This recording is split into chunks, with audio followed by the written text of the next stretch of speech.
Mike is muted. You are right. We're Joe back, y'all. It's never been Joe more back, and also kind of never been more Jover a little bit. Yeah, sorry about that, everybody.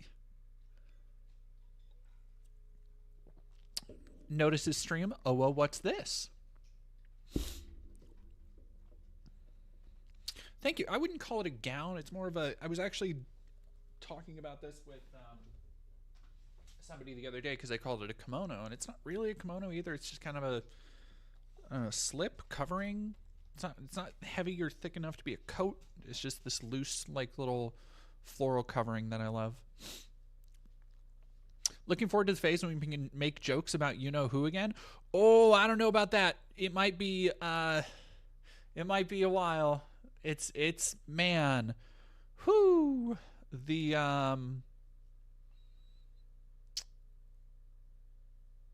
yeah, the free speech shit is kind of crazy, and I've been, first off, if you like my work, feel free to give a couple bucks. For some reason, the ad money that I was kind of counting on to get me through until my YouTube payment this month hasn't come through. So I have $20 in my checking account again because I'm waiting for my partner's new job to start paying.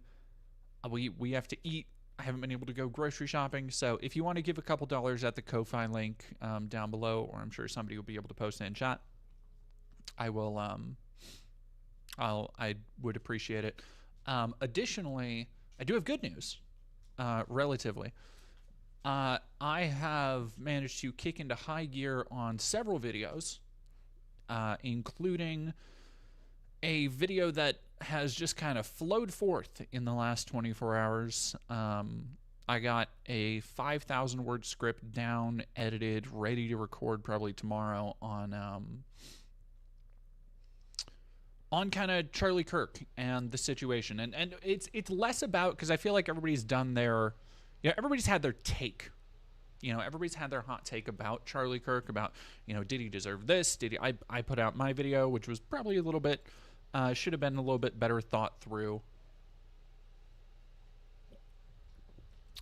Not that I'm going to take back anything I said, but I would have liked to reframe stuff, because I think a lot of people took things not in the spirit intended, and that generally doesn't happen with a lot of my stuff, because when I write a script, this is why I generally don't do unconstructed videos. It's because when I write a script, it tends to be pretty concise. Now, the video that I am doing, though, that I'll be recording tomorrow, has a lot to do with this kind of, it's one of these videos that I've done that covers a topic that it was kind of hard to put into words until I had like an inflection point that I can look at and examine and tear apart and be like, oh, this is the thing. This is like the whole kit and caboodle. And that issue being the influencer-ass government we have, and how it is just, oh boy, I do not think we are ready for the era of misinformation and disinformation we're about to enter into. And it's going to kind of go over that, go over Kash Patel, go over like Kash Patel's performance, people like Dan Bongino, people like Pete Hegseth, where everybody has these super performative like takes and press conferences and social media posts, and what are they actually achieving? Why didn't we see previous administrations do this? Is because none of them are competent or qualified. They're all influencers, though, and they're kind of working in that mindset. And I talk about in this video just kind of how destructive that is, and how everything that has happened with Charlie Kirk, including the fact that a lot of legal scholars are speculating Kash Patel's dog shit handling of the entire case, like, would give any defense prosecution plenty of room to throw it out, because of how he is continually disseminating these like aspects of the case, like, oh, we for sure found DNA evidence of this, and we found this, that, and the other, and we for sure know this. And like even the leaks that were coming out earlier of like, you know, this stamp on a bullet saying TRA, and people were like, well, does that mean trans? It's like, no, that's a bullet stamp. And how, if this turns out to be a case that goes to jury trial, man, that's a really fucking bad thing. It's a really, you do not want to go to jury trial, and when you're trying to do jury selection, everybody already has an opinion of the case. Like, that makes it incredibly hard to prosecute and can get it thrown out. Yeah, Patel is fumbling the case in such a, and we're going to talk about yeah, well, two podcasters actually.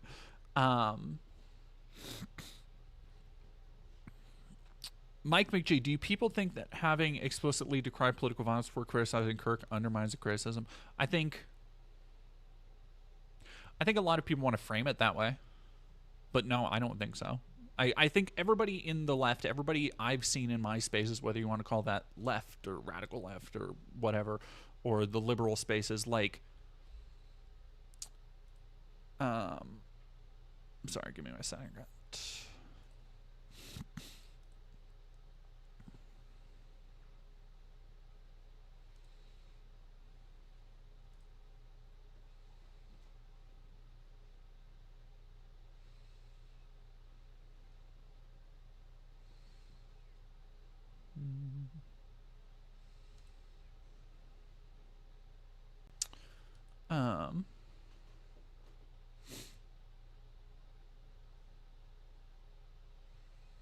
Nice haircut. Thank you, Soph's PI. Mackenzie Elf, thank you for $5. Elon's been unhinged on Twitter even more so than before. He's saying trans women should be forced to take tea and become hyper mask.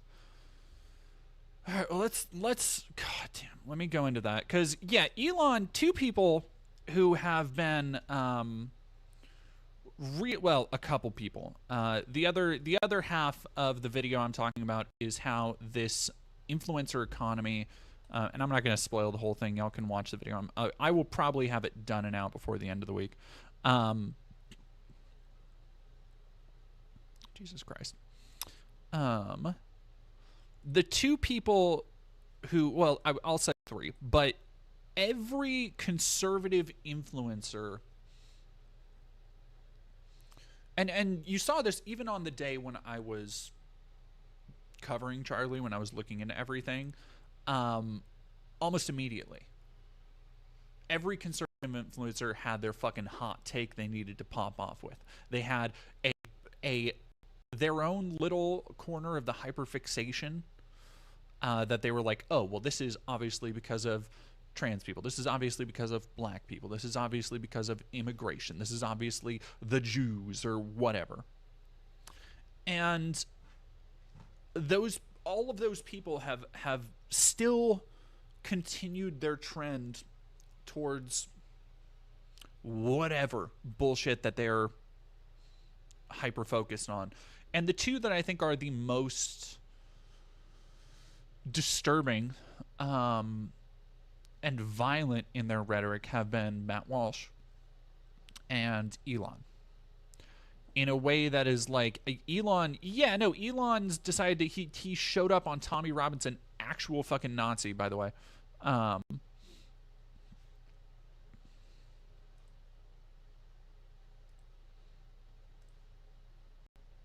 Sorry, give me a second.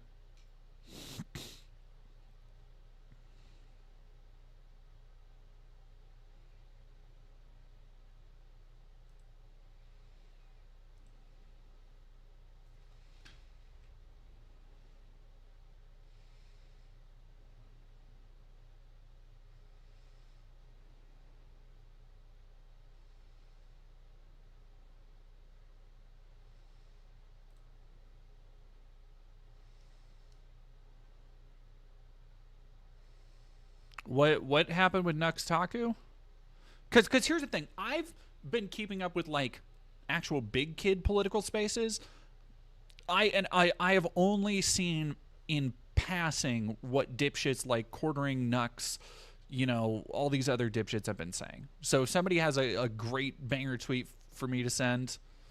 Fraudulent Brit, will no one rid us of Matt Walsh? Hey, you can't say that. That's incitement to hate speech.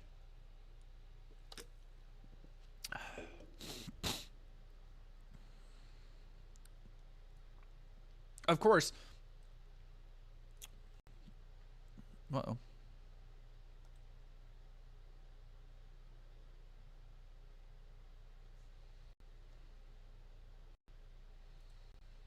That was weird.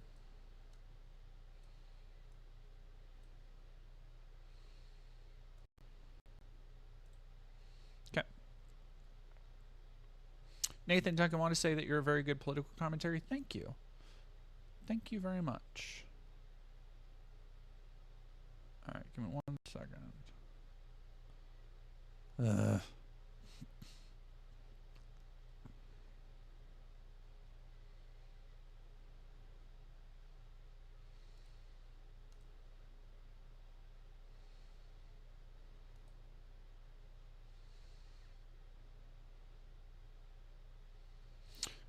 Yeah, sorry, we're gonna...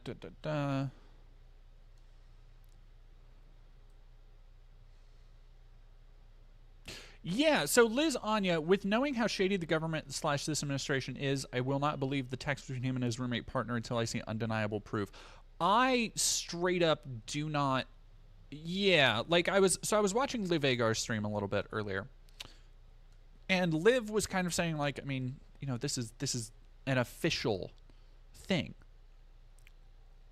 This is an official filing. This is like an official court proceeding. They aren't going to fake this. And I am I'm a lot more bullish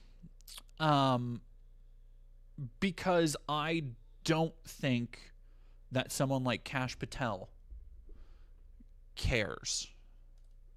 And people have pointed out, and I think it's very superficial. As of right now, here's my... I'm kind of hedging my bets on this one, where I'm like, it's probably real, but I'm holding like maybe a 30% chance that it's fake, or just something is off about it. Because, man, it's fucking weird. Like we'll read the charges. So Tyler Robinson, the man who shot Charlie Kirk, was his charges were read out today. He got a date announced for further hearings, and along with those charges were revealed several, I believe, Discord messages between him and his partner. I do not know the partner's trans name. It is continually being approved and confirmed that the partner is trans, was male to female transitioning. However, the bizarre dipshit conservative reporting around it, because they have to be so transgressive and edgy, every single conservative outlet continually just calls the partner he. And so I'm never able, like, I don't know if it's a trans person or if he's just gay. This is why we have language. This is why we do language the way we do. No, they actually are, I believe they are actually trans. That much is confirmed, I think. But the way that conservatives have been, like, you know, because obviously all trans women are actually men, so it's not just his girlfriend, it's his boyfriend, and that's what every fucking idiot. I don't. Yeah, so Draxus Gormcell could be a femboy incel situation. I do not think the court document calls the partner a biological male. That's probably trans then.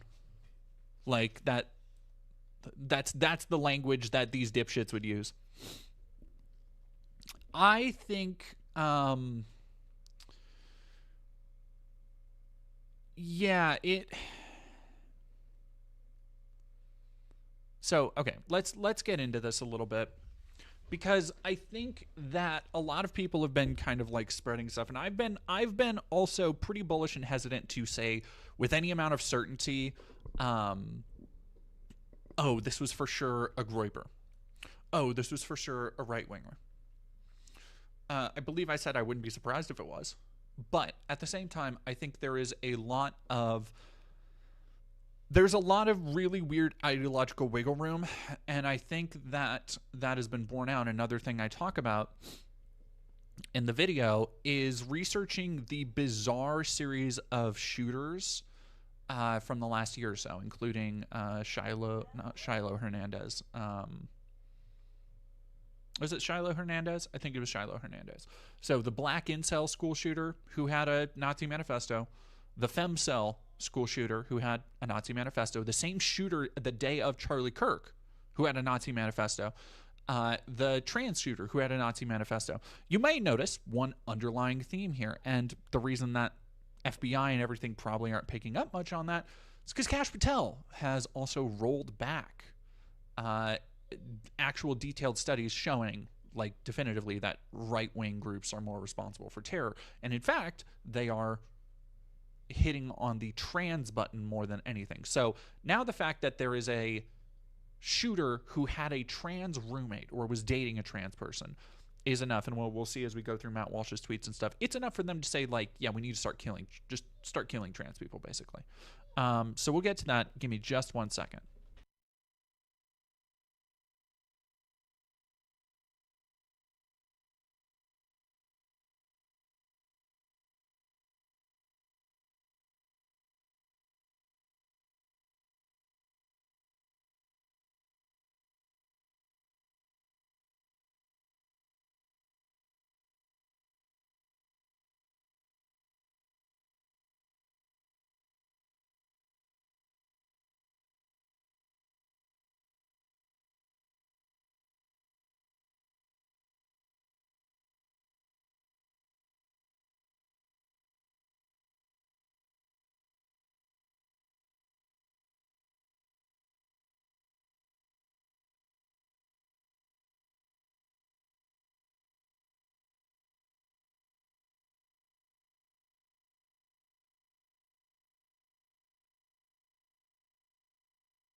All righty.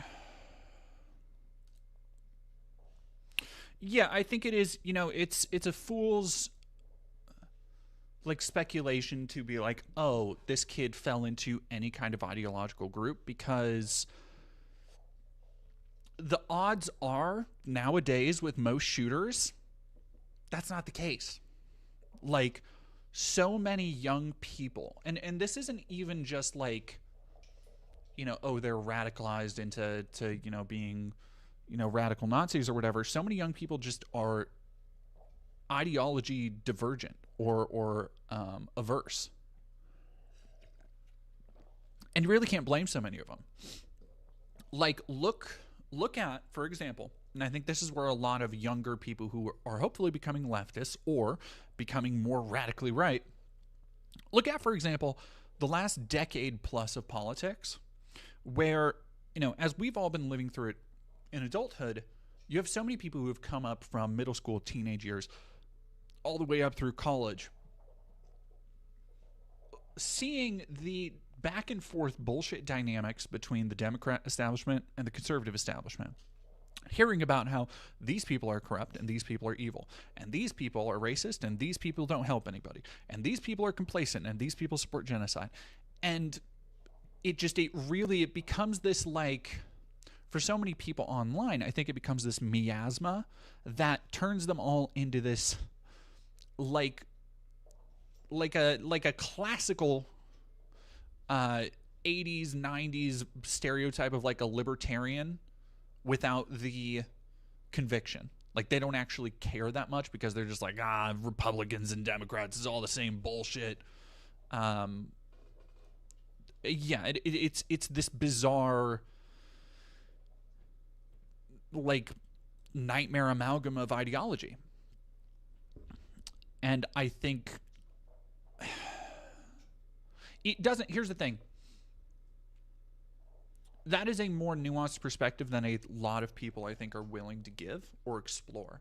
It doesn't benefit, it doesn't behoove conservatives to apply that much nuance, because that would admit at least a little bit of culpability in the dog shit media establishment in the universe that we are in right now, where there is just rampant fake news constantly. And this is another thing I talk about, is that, like, we have on Twitter just the most succinct example of people choosing their own reality, of people willfully ignoring facts when it doesn't serve them, even though they're like, well, this is the, you know, the place of free speech and open debate, and this is the town square, and freedom is, you know, everything. Fucking, what was that? What's that dumb shit that Elon says, like, comedy's legal again, haha, and all that bullshit. And it turns out that that's not true, because comedy is legal again until you insult the dead podcaster. Like, we love free speech and debate until Grok cites facts and statistics that go against our narratives. Then he has a woke mind virus, and the robot has been doing wrong think and doing mind crimes. And it's like it's just this completely incongruous space for actual debate, for actual facts, where nothing gets through. And I think that these are all things that, you know, young people look at. And you know, again, think back. I certainly, put yourself in the mind of when I was 22, I did not care nearly as much about politics. I hadn't really gotten back into politics at all. I cared about video games. I cared about getting drunk. I cared about hanging out with my friends. I cared about occasionally going to parties. Like, I was a very different person back then. And the idea of, like, somebody having a succinct worldview that is not going to change at that point is ridiculous. You're inside place 7777. Thank you for following. Taco Face Fart, thank you for $2. There was good news on the fusion energy front. And Sock Dolager, thank you for subbing and following with Prime. Me at 22, I was in the Nazi pipeline. Yeah, it takes all kinds of fucking, all kinds. I was not. Can't identify, but I'm glad you're I'm assuming if you're here, you're no longer in that pipeline. Otherwise, you were probably the most open-minded, one of the most open-minded Nazis I've ever seen.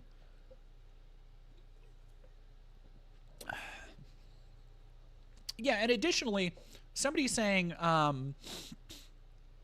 excuse me, Twitter is now full of white supremacists because of Elon. The real fucking brain melter that will, I think, kind of make a lot of people realize how, like, it is the most clear example I've seen in real time of how misinformation, disinformation, completely bad faith actors spread and get into the mainstream. Like, if you've ever asked, how the fuck does Nick Fuentes, this little measly, weaselly, whinging, basement-dwelling Nazi femboy fuck, how does this dipshit get such a prominent stage? And you can see it happening right now with the, like, laundering of his reputation that is happening, as he is both trying to balance diverting attention away from his groypers, because he called for, like, Charlie Kirk to be straight killed multiple times, like, on camera and shit, while also trying to worm his way back into Trump's, not even Trump's good graces, the conservative movement's good graces, by being, you know, a critic of Trump and all that shit. And people are just talking about him like he's just a normal political commentator and not somebody who's actively advocated for eugenics and Nazi ideas for his entire career. Like, he's not somebody who has pushed completely disproven old-ass conspiracy theories about, you know, cookies in the oven and all that bullshit. As if he's not somebody who sat in front of a camera and talked about how he wants white Aryan revenge for his people. May Bonnet, thank you for $1.99. Leftist hope beats liberal nihilism. Thanks, DD. Thank you very much, May Bonnet. It is...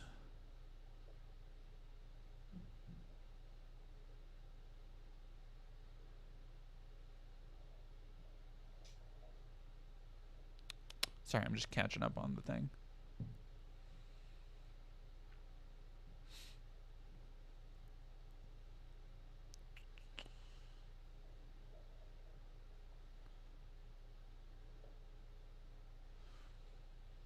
What do I think about Nick Fuentes as the president? If if we get to a point where Nick Fuentes is president of anything other than his own fan club, like, cooked. We're cooked, chat. Absolutely cooked.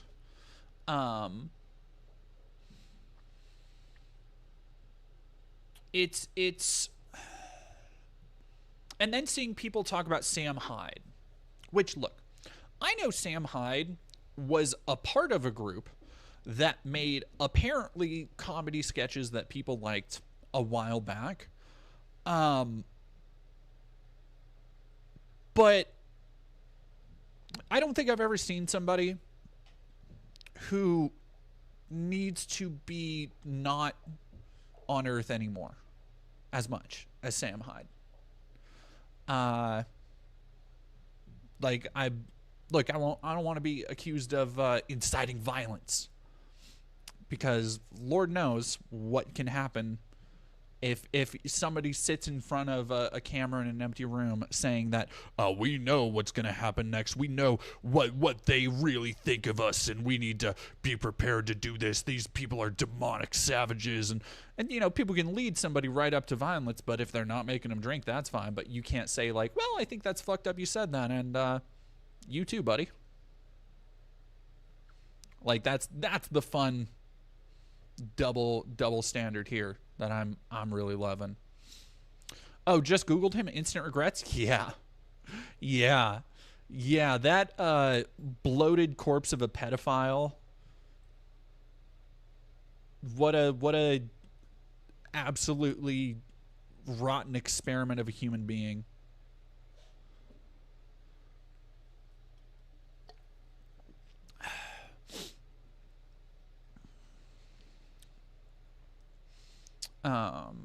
Apollo TBH, thank you for following.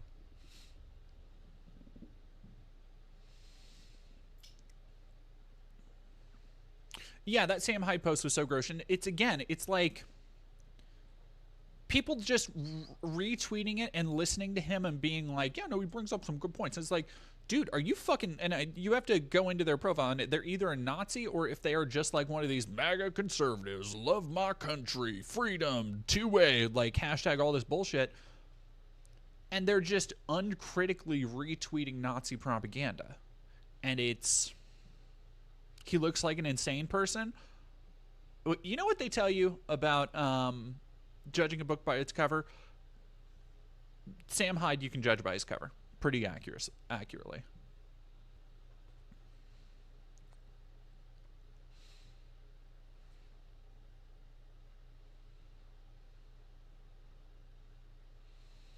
Why are so many right-wing talking heads creeps? Well, and so that's the thing, is that, like, Sam Hyde is a right-wing extremist. Sam Hyde is an actual Nazi. Same with Nick Fuentes. They are people who should not be in the conversation. And because of Elon and the proximity of him to Twitter and all the shit, all the defenses and things that would otherwise prevent them from, like, inciting violence like they're doing now, instead those things are being encouraged.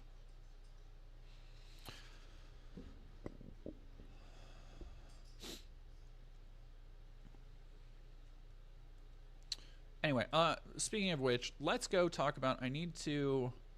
Internet Atheist? No, I believe Internet Atheist is someone else.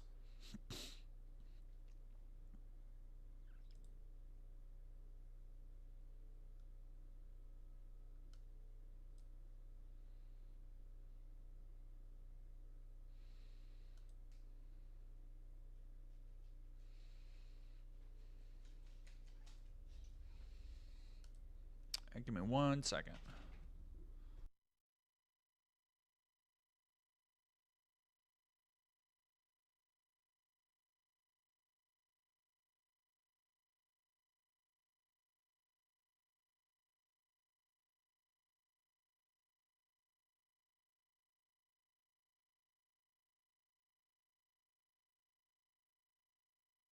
The mic is desynced. Can people hear me?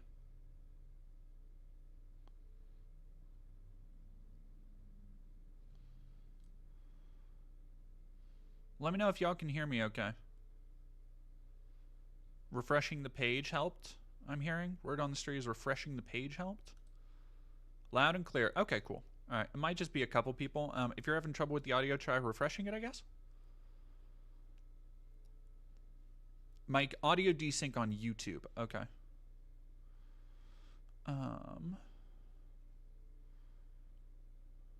Order 45 million people. Yeah, sure. Where's the shit?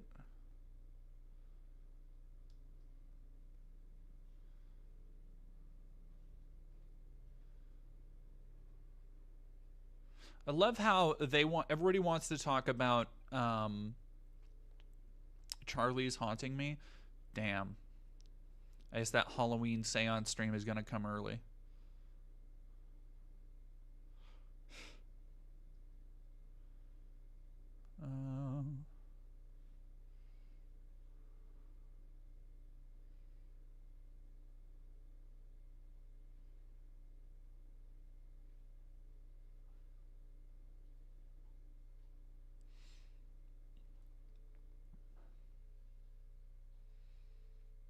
Jesus Christ.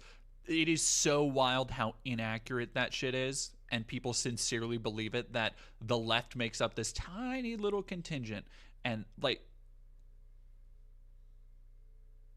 wild to me.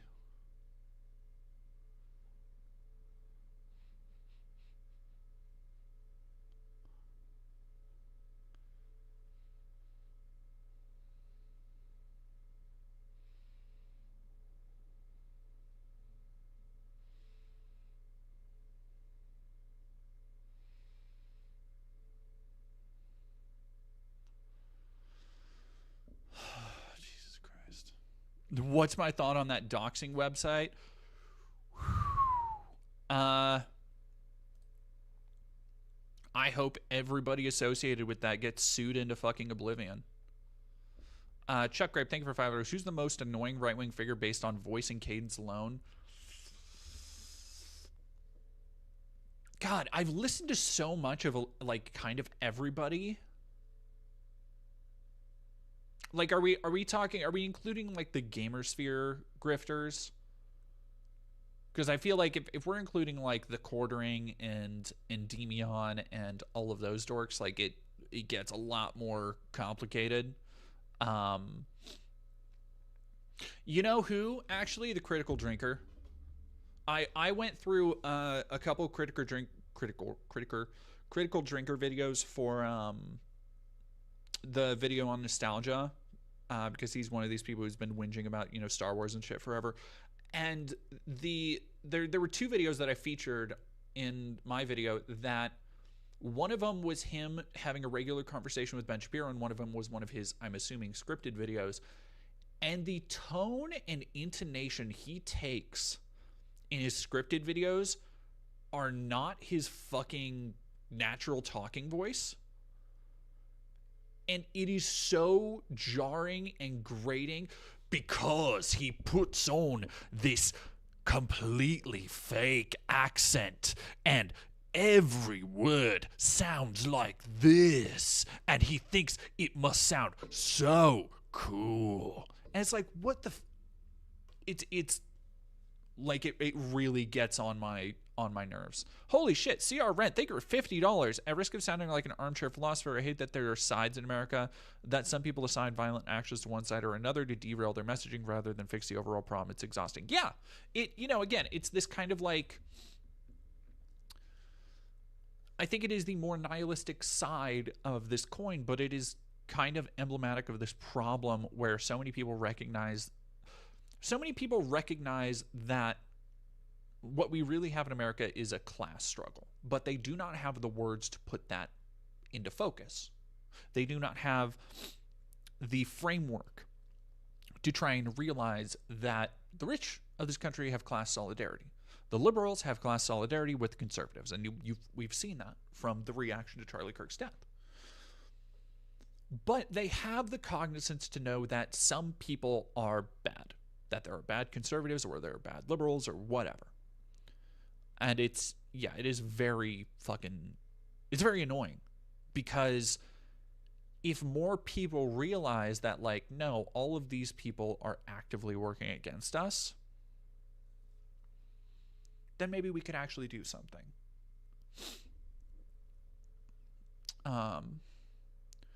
You have a different voice on videos too, but it's normal presentations.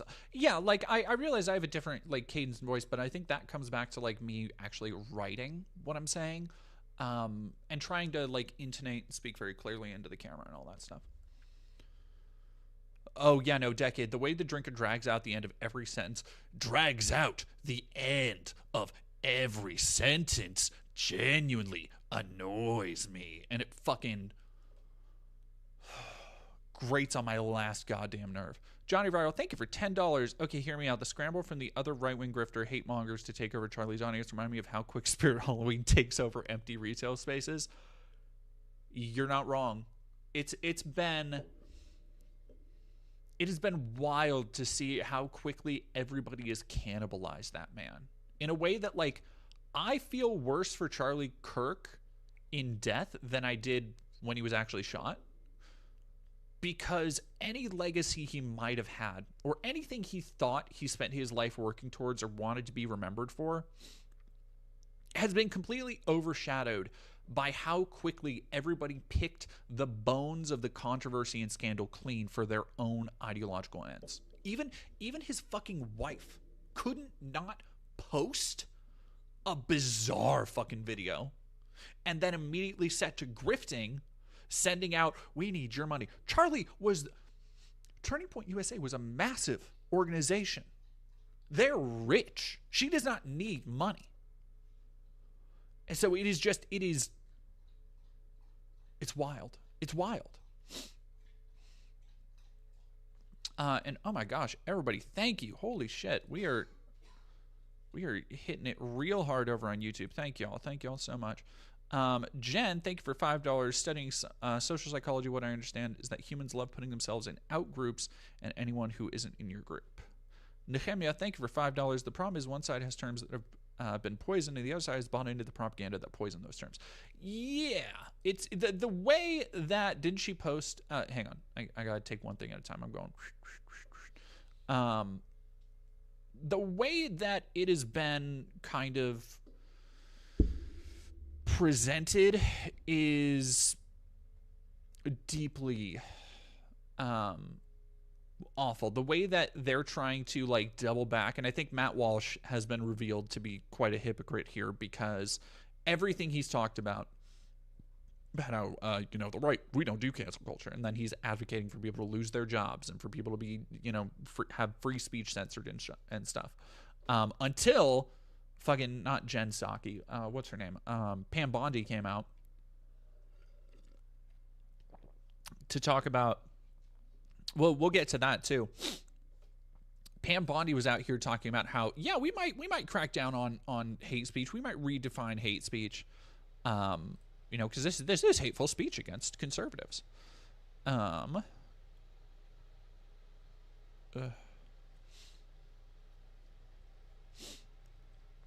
The Katie Miller podcast. Katie Miller, like, they're doing a podcast. Sitting member, the Attorney General is doing a podcast with White House Chief of Staff's wife to talk about a podcaster who died. It's influencers all the way down. Thank you for watching. Remember to share the stream. If you're new here, be sure and follow me. Oh yeah, sorry, I'm reading the thing.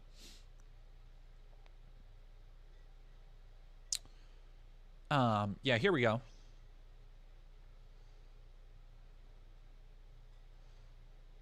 Ugh, God, I hate this little fucker.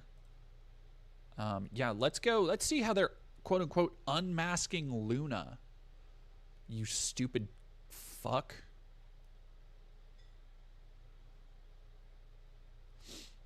Ridiculous Wizard of Odd admin. Yeah. Where were these things? Fucking, I'm so done with him. Da da da.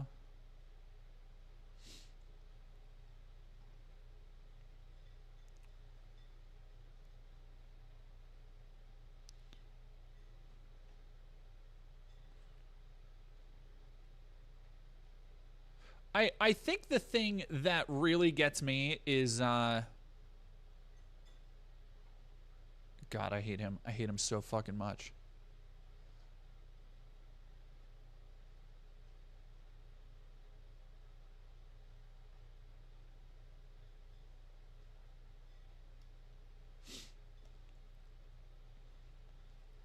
While at times the discussion on X can become negative, it's so good that there's discussion happening.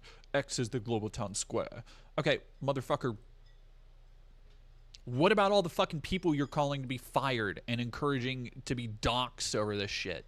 He, by the way, he shared the list of people, by the way. Savvy, is Savvy here?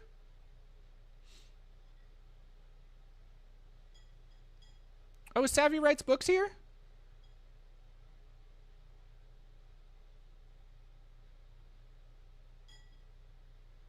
There we go. Hi, Savvy Writes Books. So many conservatives keep sliding into my DMs about these topics. I'm just having to be like, how do you even address that level of fractal wrongness? It's hard. It's like it is getting really, really hard to engage in good faith. And that is because so many people are like even if there is a conservative who is interacting in good faith, the framework they're coming from of like just accepting these narratives, because, and again, it wasn't really by design. It was a total clusterfuck as the news was coming out, but it's like they had these, like if you could visualize the internet as these strands, these thought bubbles floating in the ether, it's like they could pick out what things fit their narrative from what just the shit that was hearsay for days. And nobody had any confirmation of anything that was going on. And to a large extent, a lot of people still don't have a fucking clue what's going on. I'm still seeing a bunch of people who've been keeping up with this in the chat being like, wait, this happened? This was confirmed? And so you have all these people who are just like, no, the shooter was trans. No, the bullets were trans. No, this was actually a leftist Antifa. No, there's actually a leftist. There's a trans terror network. No, did you actually see this thing was deleted? This entirely unrelated person made a joke. And it's just all of this bullshit that people have been so brain fried to see everything as either a conspiracy or complete proof of a terminus, of an endpoint that they wanted to reach already. And it is so hard to, like, how do you even start to deconstruct that worldview for somebody? How do you even engage in completely good faith with one of these? I'm not talking about the, crazy neo-Nazi groypers with the anime girl avatars who are talking about like, oh, you won't understand you killed the last person who was willing to have a debate, and now you have to deal with the savages. And it's like, you're 12, go fuck your body pillow, dude. Like, dude, who gives a shit? Nobody cares about you. Don't you have an anime girl to put in a cum jar?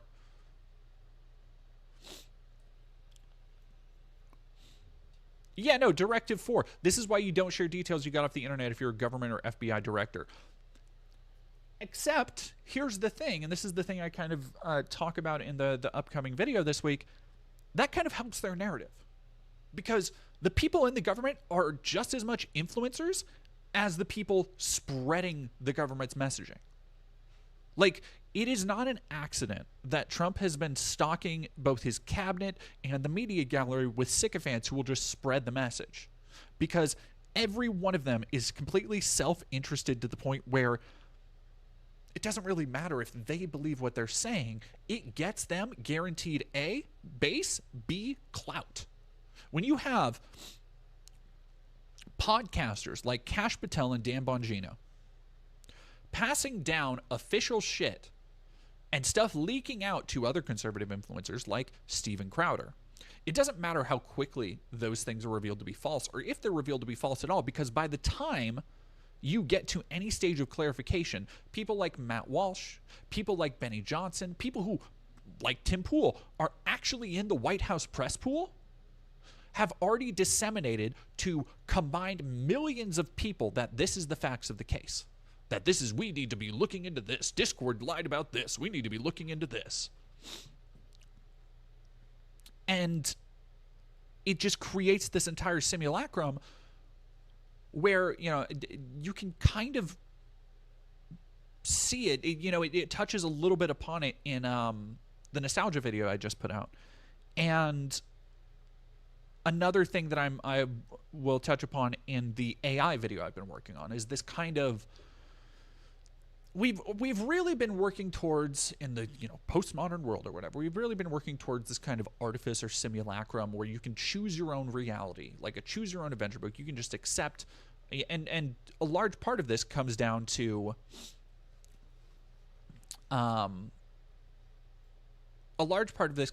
things like social media algorithms, where it's passive. But the way that social media has conditioned us all to want our own feed to be perfectly curated. So like, oh, I don't like this. I don't want to see more of this. I like this. I want to see more of this. The YouTube algorithm, the Twitter algorithm, Threads, it doesn't really matter.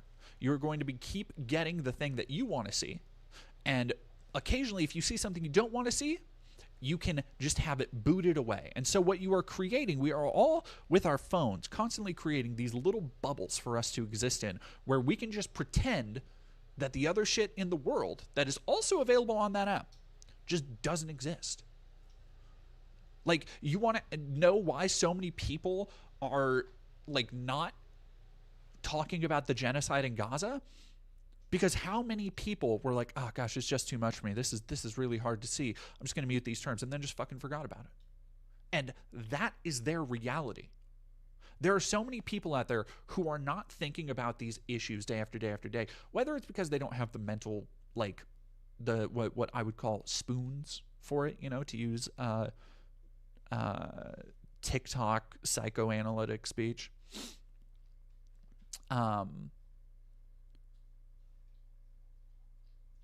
It's just like we're reaching a scary point where I think all of these issues are starting to, and again, this goes along with nostalgia and the nostalgia kind of long form video essay I just did, which if you haven't seen, please go watch it. It's maybe one of my favorite videos I've ever done. A lot of people have said it's the best work I've done. And we just have these kind of realities all competing with each other, all stacked on top of each other, where nobody has to accept anything as truth. And that's really the most like grating part of what Elon Musk has done to a place like Twitter. Because whether you like it or not, I hate that I have to use Twitter as often as I do for news and shit. Like, I try and pull from sources and stuff, but more often than not nowadays, when something makes the news, it's because somebody said something on Twitter. Because there are so many government agents, so many government agencies who post like they're fucking Jake Paul influencers in a content house now. Like, because that's the attention economy, because that's how they maintain this artifice and simulacrum for all of their fucking viewers and all of their base.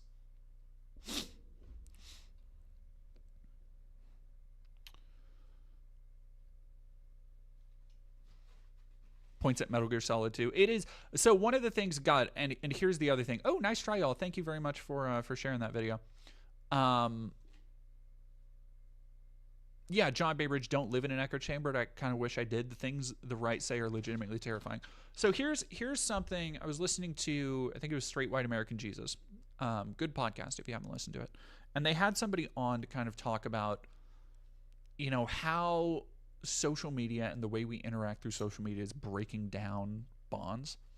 And I found it interesting because it goes along with a lot of the stuff that I'm kind of, I don't want to say speculating, but talking about in the AI video script that I've been working on, which is this idea of how these technologies, when we stop interacting with them in a way that creates progress, it's only going to regress us.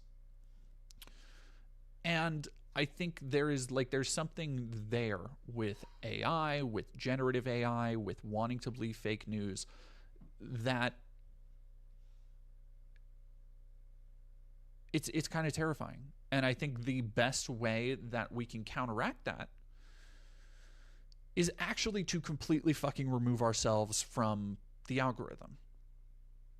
And that's not to say like, oh, you shouldn't pay attention at all, because again, like I just said, so much news is disseminated through these awful fucking places. If you want to stay up to date on shit that is happening in these legal cases and on shit that is happening in this country right now with people's rights, you have to be logged in. You have to look at this. And that's so hard because we also have to look away, I think. We have to take time to ourselves to process all of this shit. We have to take time alone to get in contact with our feelings and really sit in what these things mean to us. Because we are so steeped in this attention economy that, and again, this is, thank you, Elon, for making this problem. This problem has been endemic to the internet, to discourse, to forums since the very fucking beginning. Like, it is a place where you can use anonymity to say what you want. And now we're at a point where it's not just saying what you want, but saying what's most offensive, what's most incendiary, things that do not benefit public discourse. We will go look at Matt Walsh's tweets in a moment as a perfect fucking example, who in fact pushes forward violent ideas against groups. And instead of any kind of social guardrails to that, they are encouraged with no breaks. That's not how people are meant to interact. It never has been. And I think more people need to take time away, to put down the phone, to make a conscious effort. And I know I need to do it. But to make a conscious effort to just think, to meditate, to take time to yourself, to get in contact with the things that you love in art, in the world, whether it's a movie or a TV show, whether it's revisiting something from your childhood, rereading a book, reading new books.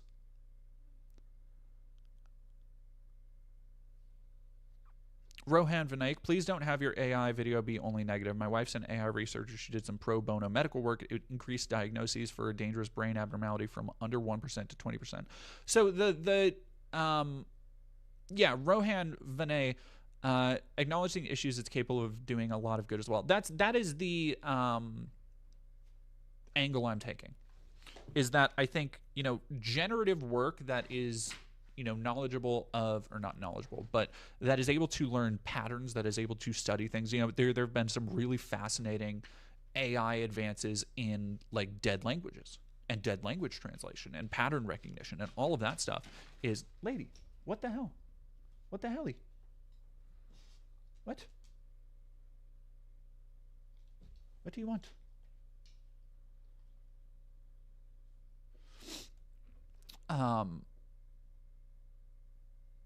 I forgot where I was going with that. But yeah, I do not think that like AI is a helping tool for data. I don't think is a bad thing. I think it is. Yeah, there you go. AI is actually good for some things, like a layman researching science or facts. Like there are a lot of things that I look at and I'm like, yep, that's fine. The problems with AI and where it starts to chip away at what I kind of like talk about as, in a lot of ways, these foundational aspects of our humanity, is how it's being used in education, which is so bleak. And that's just crossing like one little line from that kind of research over to, well, yeah, I'm still using it for research, but you're not learning anything.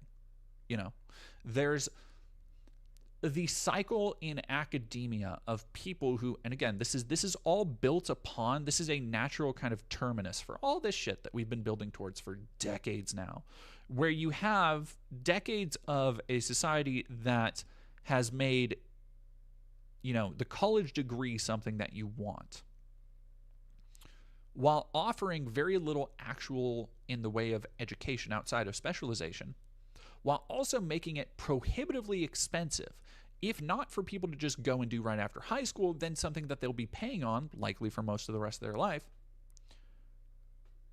And then you, like I don't remember anything I fucking learned from college. I haven't, well, outside of my journalism class, I haven't used any of the lessons. And so you have so many people and multiple generations now looking back and being like, what the fuck was the point of that?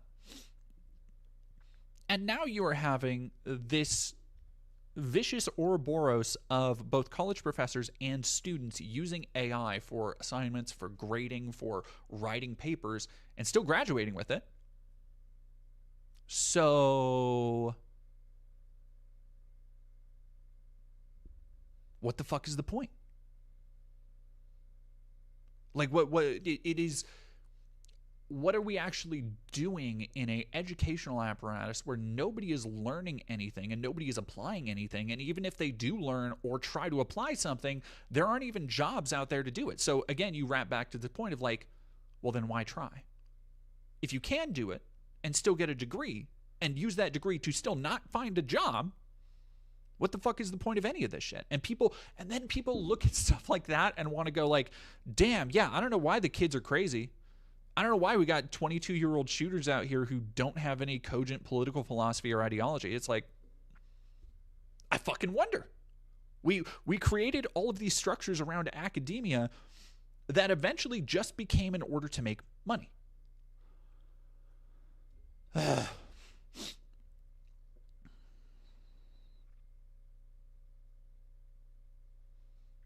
Void Critter, no offense, it's not worth the cost. You can access everything online. And that's the problem, is that college as a whole is just an arbitrary thing. You just have to have a college degree if you want to get like a high paying, job. But then you like also additionally, hey, you want to know something really fucking blackpilling? Look into Ivy League colleges and what percentage of their new admittance are legacy admissions. So kids that basically just get in for free, that don't even have to fucking try, that don't get on scholarships. Fucking crazy. Fighting Hobbit, I'm supposed to be a lawyer, instead I'm a chef. I mean, hey, chef can be a good job. That is, keeping people fed, that's a gratifying job right there. Yeah, Silent A, education needs to be revamped for a world that's been rapidly changing for generations now. Yeah, like the amount of people who are completely unequipped to handle this misinformation sphere that we've all just been dunk-taked into. It's like it goes back to school. It goes back to the fact that like when the internet was coming up, none of the people, and this has been, we've kind of had to come face to face with this reality again in the news space as, information about Charlie Kirk shooters has come out. In a slightly more funny way, but it just becomes, it's a reminder of how, oh no, everything is run by boomers who do not fucking understand anything. Because like as soon as the jokes and the memes about like Helldivers and Chow Bella Chow Chow Chow, and people are like, oh, he's obviously Antifa because he said this, and it's like, no dog, this is like from Hearts of Iron 4. This is from Helldivers 2. He played fucking video games with his friends on a computer. What the fuck are you talking about? Fighting Hobbit, thank you for 50 bits. Speaking of food, if you're looking for a cheap recipe for you and your lovely partner on the cheap, I recommend Jolay rice, tomato-infused rice with roasted vegetable pate and seared bananas. You can throw the whole dish together for like $10 and you'll eat off it for a week. I fuck with it. Nehemiah, thank you for $5. Just a fun fact, you can add -AI to your Google search and it usually won't give you an AI overview. I'm going to have to fucking try that. I'm going to have to try that, honestly. Yeah, Luke Willoughby, I'm a fucking custodian with a BA. Yeah.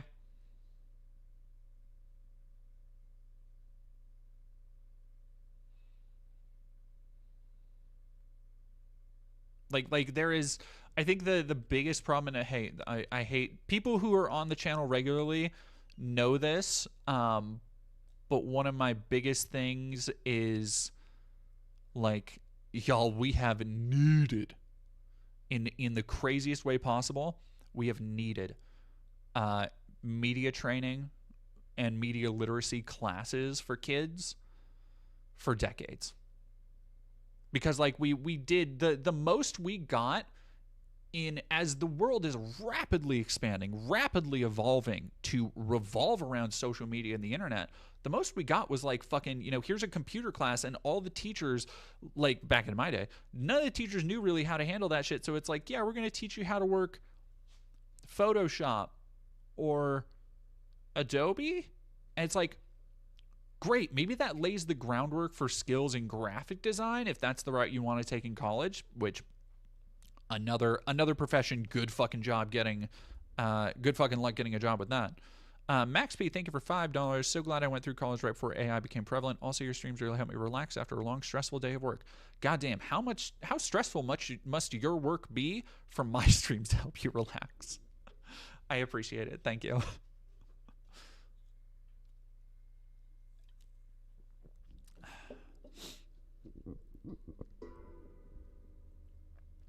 Yeah, the American education system is so fucking backwards. And guess what? It's only gonna get worse. Ooh, it's only gonna get worse.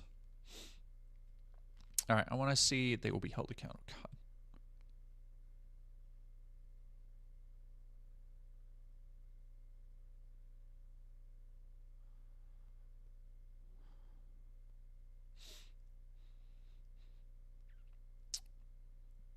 Matt Walsh saying transgenderism is a death cult. So, okay, let's go. Let's talk about these. Finally, talk about these things. The charges against Tyler Robinson: victim targeting enhancement in violation of Utah code. Intentionally selected Kirk because of Tyler Robinson's belief or perception about his political expression. Violent offense committed in the presence of a child, aggravating factor. The sentencing judge or the Board of Pardons shall consider as an aggravating factor in their deliberations that the defendant committed a violent criminal offense in the presence of a child. It kind of seems like they are, so in lieu of the fact that they very likely cannot make it a federal case. So here's the thing that I've seen a lot of people kind of talk about is the rules, the legality around things like making it a federal case. And I think, again, people are holding on to these norms as if they mean anything, when the entirety of Trump's administration, the entirety of all these people have continued to flaunt them time and time and time and time again. We don't just have Trump, who doesn't give a fuck about norms. We have Trump and then everybody else who also very obviously do not care about anything but looking cool on social media and scoring wins on Twitter. So I would caution you to hold too fast. Caution you against holding too fast to the ideas about like, well, it would be really hard to do this. It would be really hard to bring it up on federal crime charges, because like, dog, if they want to, they will find a fucking way to do it.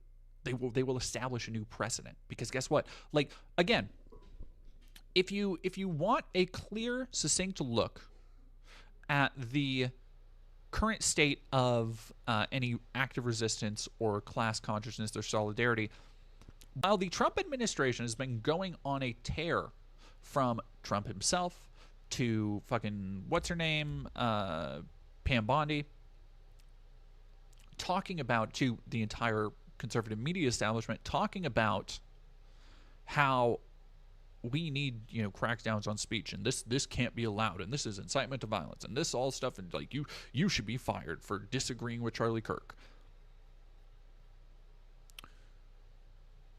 I forgot where I was going with that. Sorry, I just had a total brain fart moment.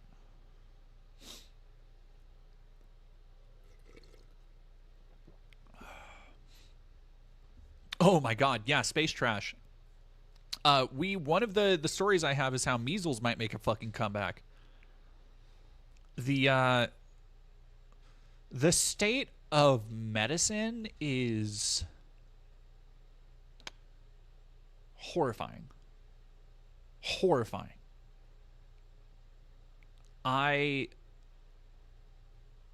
Everything is breaking down in ways that can they are. Here's the thing. A lot of people are asking themselves, hey, why are so many kids all fucked up, like now of all times? And I think it has gotten so much worse since COVID. Imagine what the next 2 pandemics are going to do. Imagine what awful, heinous shit is going to compact on top of itself from even more people.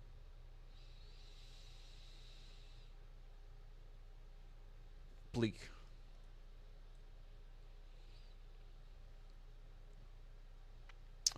Violent charges, violent offense, tampering with a witness. Oh yeah. Probable case statements. Charlie Kirk was shot and killed while speaking to a large crowd. Police found the suspected murder weapon, a bolt-action .30-06 rifle nearby. Over the approximately 33 hours, police conducted a manhunt for the shooter until the evening of September 11th when Tyler James Robinson surrendered to the police.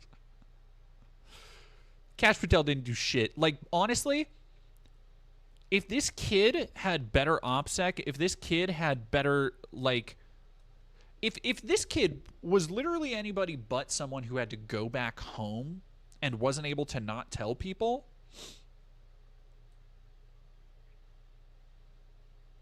he could have gotten away scot-fucking-free. Like, there is no limit to the amount of ways that they bungled this and then just happened to get lucky with somebody. CR Rent, thank you for 20. Goodness gracious. Thank you so much, CR Rent. By the way, thanks for being a voice of reason in this. My head spins from how fast the political world turns, and the ADHD doesn't help. How you break it down keeps it coherent. I'm honestly, half the time, I'm just trying to break it down for myself to be coherent. Like I feel like our ADHD is synced up. Because I often feel like I'm rambling, but I think a lot of neurodivergent people like are able to follow along and kind of break it down in a more simplified way through that rambling, and I appreciate it. Thank you very much, CR Rent.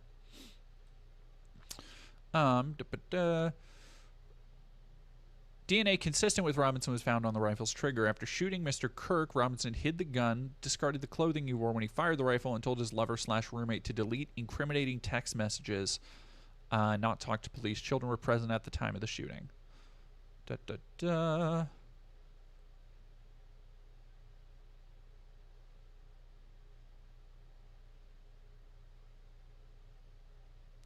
God damn.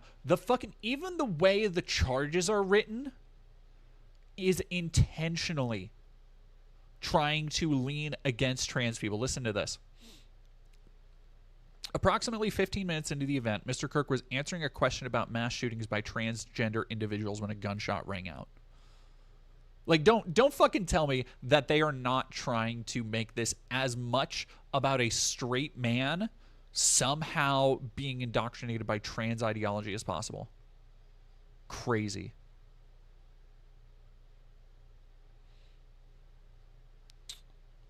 So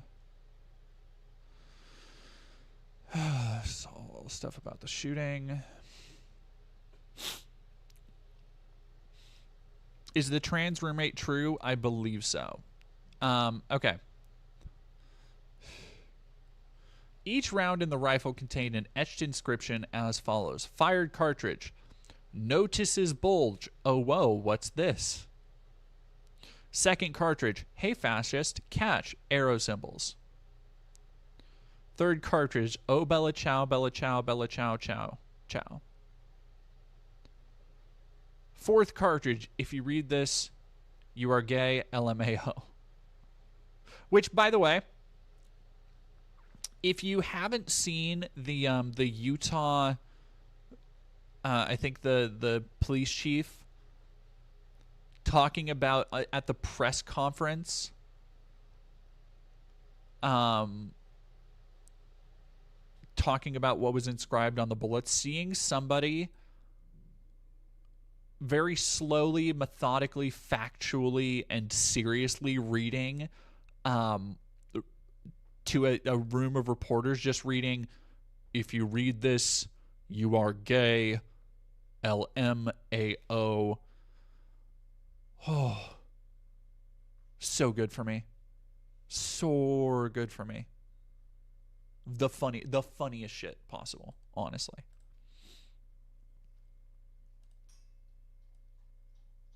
It was the governor. I think it was the governor. Um da, da, da.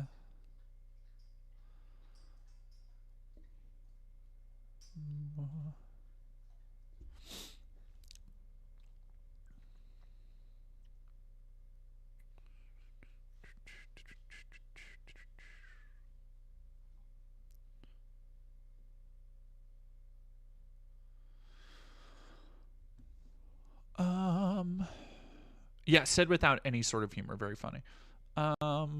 Robinson's mother explained that over the last year or so, Robinson had become more political and he had started to lean more to the left. Again, I love how like, it is the most leading prosecution, becoming more pro-gay and trans rights oriented. Because being gay and trans rights oriented means you're leaning to the left now. She stated Robinson began to date his roommate, a biological male who was transitioning genders. This resulted in several discussions with family members, but especially between Robinson and his father, who have very different political views. In one conversation before the shooting, Robinson mentioned that Charlie Kirk would be holding an event at UVU, which Robinson said was a stupid venue. Robinson accused Kirk of spreading hate. Father reported that when his wife showed him the surveillance image of the suspected shooter, he agreed that it looked like their son. Also believed that the rifle matched a rifle that was given to his son as a gift. As a result, Robinson's father contacted his son, asked him to send a photo of the rifle. Robinson did not respond. However, his father spoke on the phone with Robinson. Robinson implied that he planned to take his own life. His parents were able to convince him to meet at their home.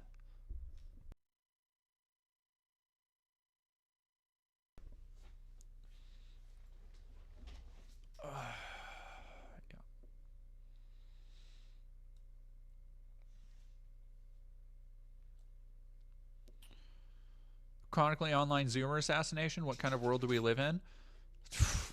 Like here's the thing.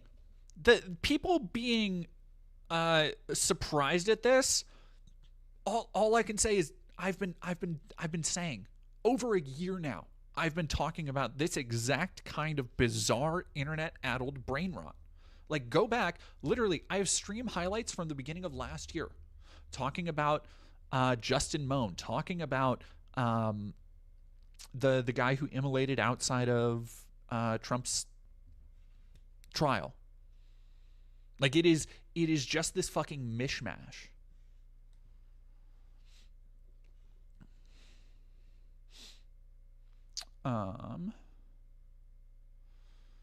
As I discussed the situation, Robinson implied he was the shooter, he couldn't go to jail and just wanted to end it. When asked why he did it, Robinson explained there's too much evil and the guy spreads too much hate. I mean, he's not wrong. Like, he wasn't wrong. They talked about Robinson turning himself in and convinced Robinson to speak with a family friend who is retired deputy sheriff. At Robinson's father's request, the family met with Robinson and his parents and convinced Robinson to turn himself in. Here we go. The roommates. So the roommate has not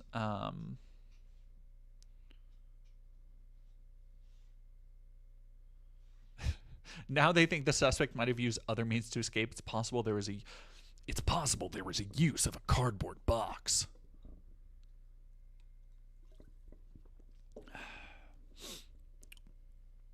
Yeah, it's also the fact that they're blaming the trans person in his life for indoctrination. Yet, as people like Matt Walsh are ramping up incredibly explicit calls to violence, by the way, ridiculously irresponsibly so. Fucking par for the course for that dickhead. It needs to be noted, it needs to be emphasized, underlined, circled, put a star around it, and give it a good job sticker, that the trans roommate has been nothing but cooperative with authorities. And by the way, Um, Al Pacino as Tyler Robinson when? I mean, I haven't seen The Partner, but I feel that's look. I know what estrogen does. There's a she's got a great ass line in there somewhere. Um,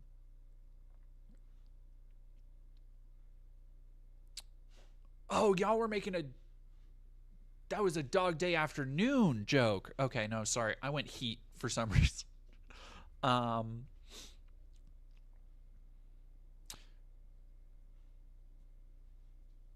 so I do also want to say because I have 1,000 people watching right now.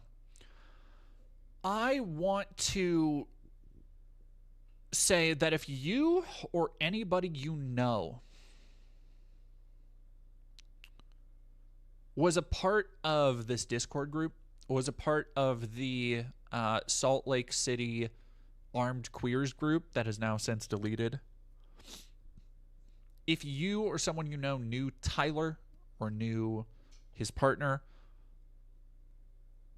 please have them contact me. Have them reach out to me at my contact email address. It's on the YouTube channel, thedeaddomain@gmail.com.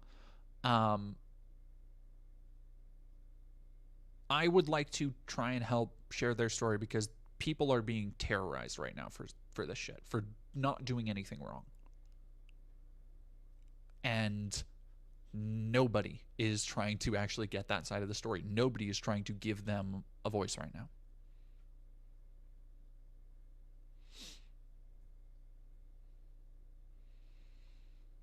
Oh man, who do I think is going to make a movie about Charlie Kirk, Daily Wire, or Pure Flakes? I mean, like, look, Daily Wire was, I don't know.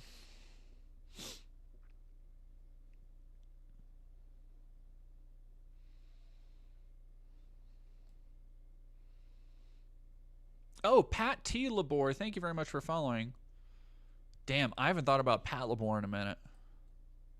I guess I don't know. I don't know much about Pat Labor outside of that one game, City Shrouded in Shadow.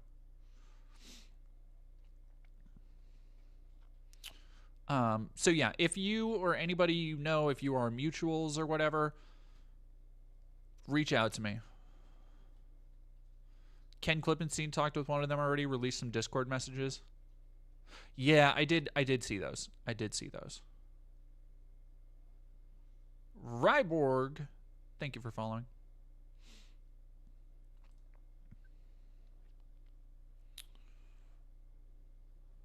Robot with a gun. Yeah, Robot with a gun is also all I know from Pat Labor. That game is so weird.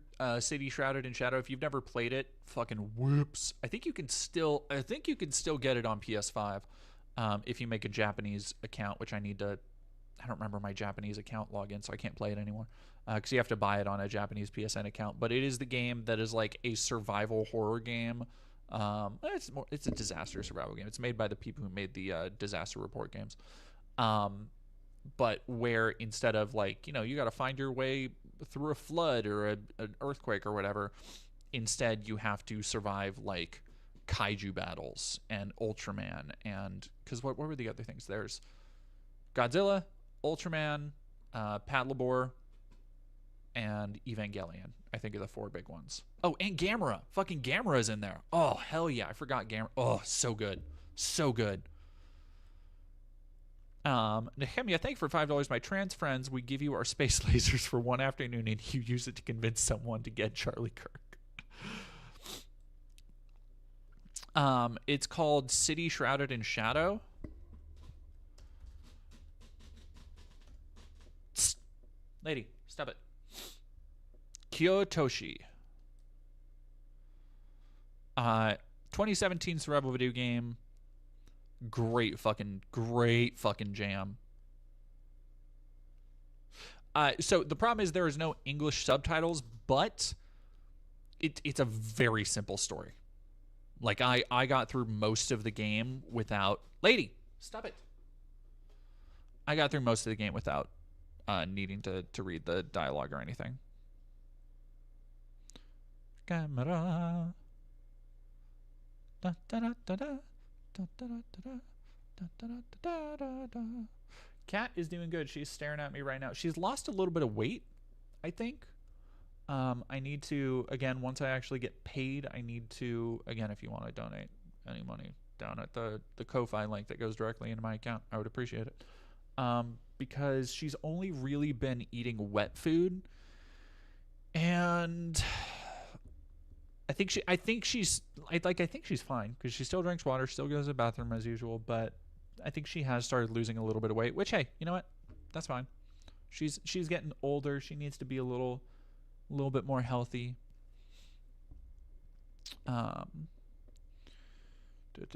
Okay, here we go. Police interviewed Robinson's roommate, a biological male who was involved in a romantic relationship. The roommate told police that the roommate received messages about the shooting and provided those messages to police. On September 10th, the roommate received a text message which said, "Drop what you're doing, look under my keyboard." The roommate looked under the keyboard and found a note that stated, "I had the opportunity to take out Charlie Kirk. I'm going to take it." Police found a photograph of this note. The following text exchange then took place. Now, here's the thing. This is where I think I'm starting to lose faith in this being like real. Roxanne De Silva, thank you for $7 Canadian. By the way, a conservative patriot posted a bunch of good men that included Lincoln, JFK, and MLK, then added Charlie Kirk. Bernice King saw it. She wasn't amused. Yeah, I fucking bet. Not too surprised. God damn.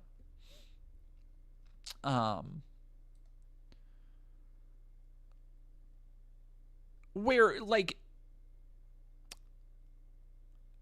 the fact that they found notes and message exchanges that, like, completely outline in the most succinct way possible, yes, I killed this person, and I planned to do this, and I did this.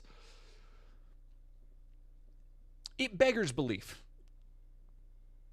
Like, it really, it is so bizarrely written. And again, I don't want to get conspiratorial. I'm hedging my bets that, let's go Occam's razor here. It's probably real.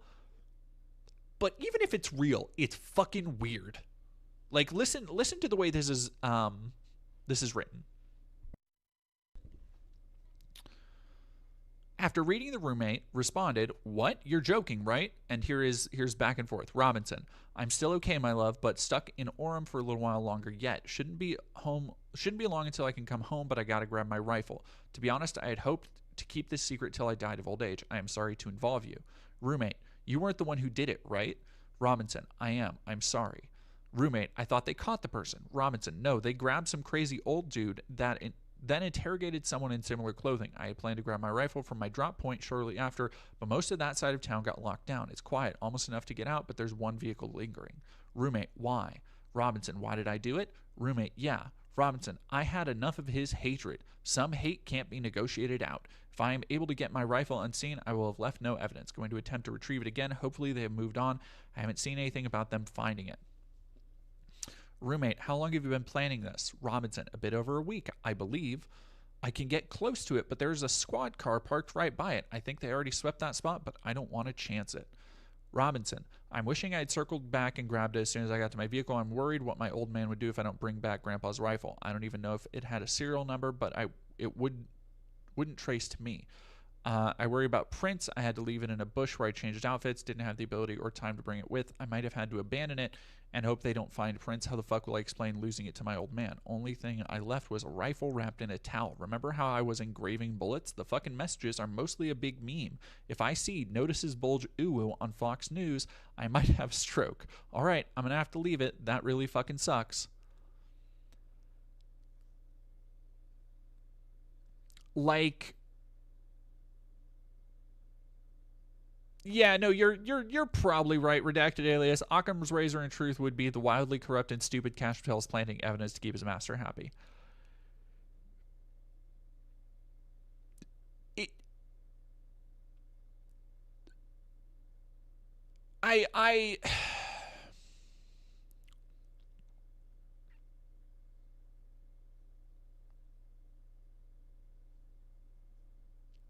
I don't know any Zoomer who would text like this.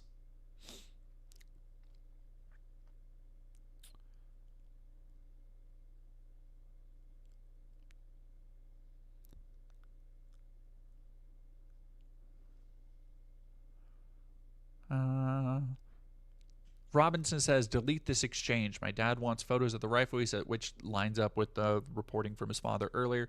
Says, Grandpa wants to know who has what. The feds released a photo of the rifle. It is very unique. He's calling me right now, not answering. Since Trump got into office, my dad has been pretty diehard MAGA. I turned myself in willingly. One of my neighbors here is a deputy for the sheriff.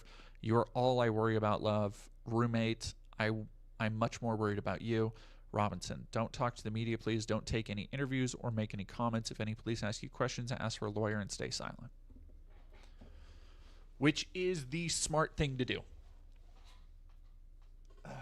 Even though I just asked, hey, if you know this person, like, hit me up. But that's also because I know I'm going to interact in good faith and try and actually tell her story, as opposed to fucking literally anybody in the mainstream media right now, which I straight up, you cannot fucking trust. The way every mainstream media outlet is just going along with the misgendering of this person is heinous.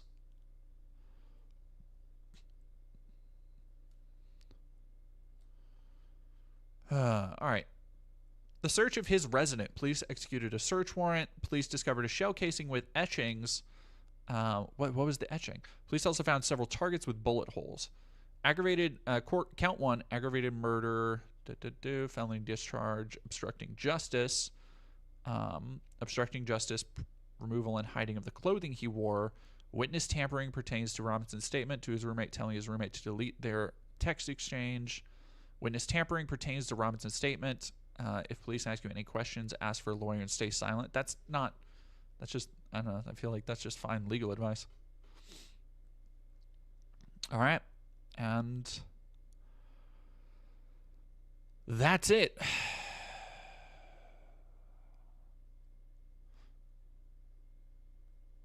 Do we even know their preferred pronouns? I'm assuming, based on, and granted, I'm speculating here, I'm assuming she, her. But I don't know, maybe they're non-binary. I don't know.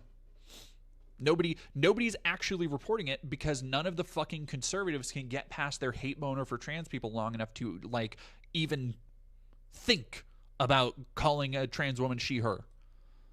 Oh, and also they were a furry, so, like, that is a bizarre tangent that they hate as well.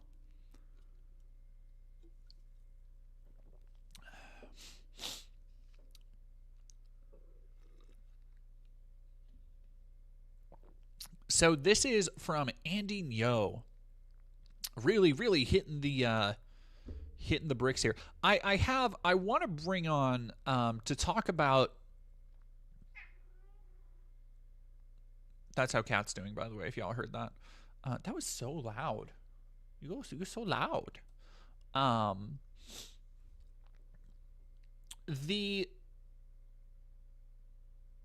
I saw somebody mention how many conservatives, as soon as people were like, oh, well, if he was dating a trans girl, then obviously he's a leftist. And a lot of people were like, nah.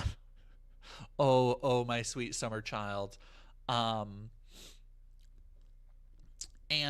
that's just straight up, it's just straight up not true. I want to tell a story. I can talk a little bit about it. But when I was in Washington, D.C. with Amanda Moore, a friend of the channel, journalist Amanda Moore. I interviewed her recently for the piece I did on Jubilee platforming Nazis. And I kind of want to get her on an episode of What the Fuck Now to see if we can tell this story. But there was literally, it was me and Amanda in the, like, lobby bar of the Watergate Hotel. And it's just, there was somebody who we ended up talking to, a conservative who was there for the election, or there for the inauguration, who ended up hitting on me. Called me a tranny to my face, by the way. like I was we had a couple to drink, and there was a point where he's like, well, you know, I didn't picture myself sitting here with a liberal and a tranny. And I had to be like, oh, wait, he's up there. Like, it was the casualness with which he said it that I felt he genuinely didn't necessarily mean it in a, like, with malice, but it was still just like a, okay, let's, and then when it got time to close down the bar, he did in fact invite both me and Amanda up to his room. So I have, and I would love to, I don't think Amanda would be mad about me sharing that story. I have the, I have that around here.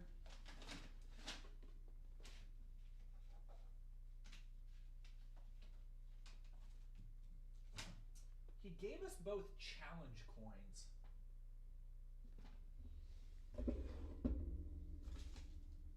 I wonder if I know I kept it.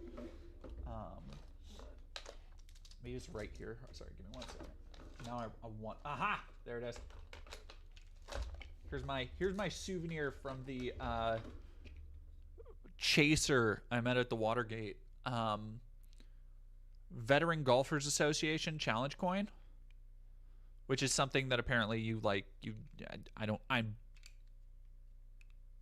remember what a challenge coin is. I said no, right? Yes, I said no. What are you talking about?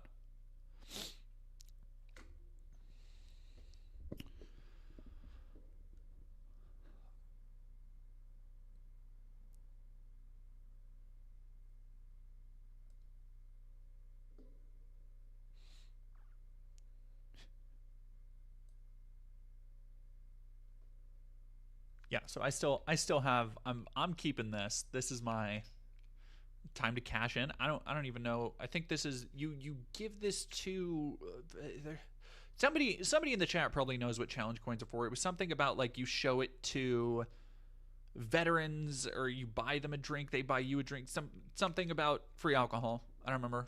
I wasn't paying attention. You're a vet and you don't understand challenge coins? Nor.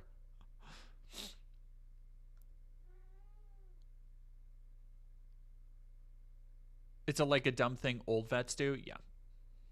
He wasn't that old, but whatever.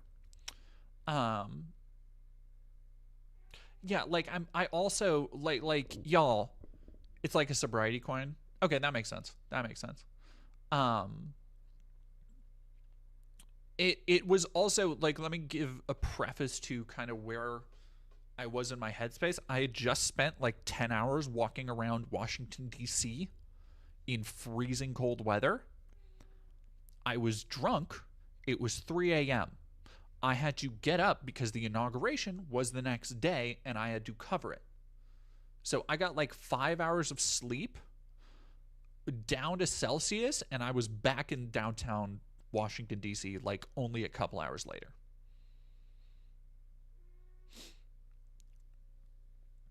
Like I did not have time for anything like that.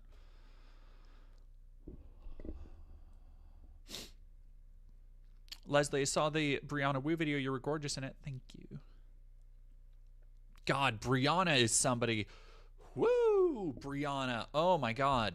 All right, let's talk about the shooter, and then we're going to talk about some people. So you're saying there was a chance?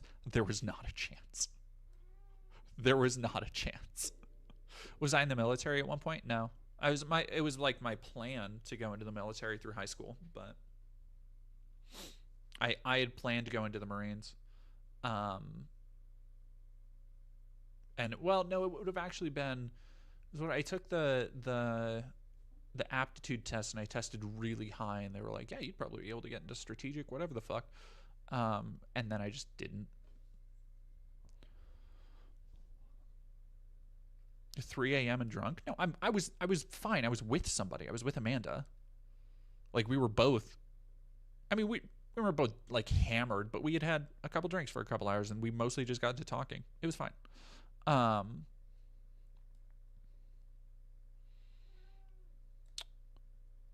Did I do junior ROTC? Nor.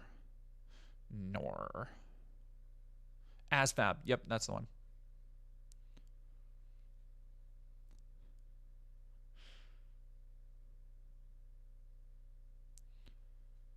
All right.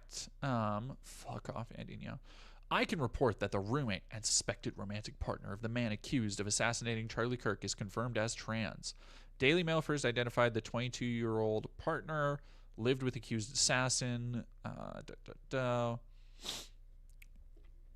On a video game platform, Steam, he used the Scream name Fluxolotl. According to U.S. government source I spoke with on condition of anonymity, that accounts prior years. God, again, it is so fucking... Having these people like Andy fucking Ngo having direct access to government sources who are just going to leak whatever the fuck is so vile. Like, it's such a bad portent for what's to come. Kat, what do you want? What? Okay, I think she needs food really quick. I'll be right back. Yes, you, noisy. Noise box. Yeah, you are. Here. Here you go.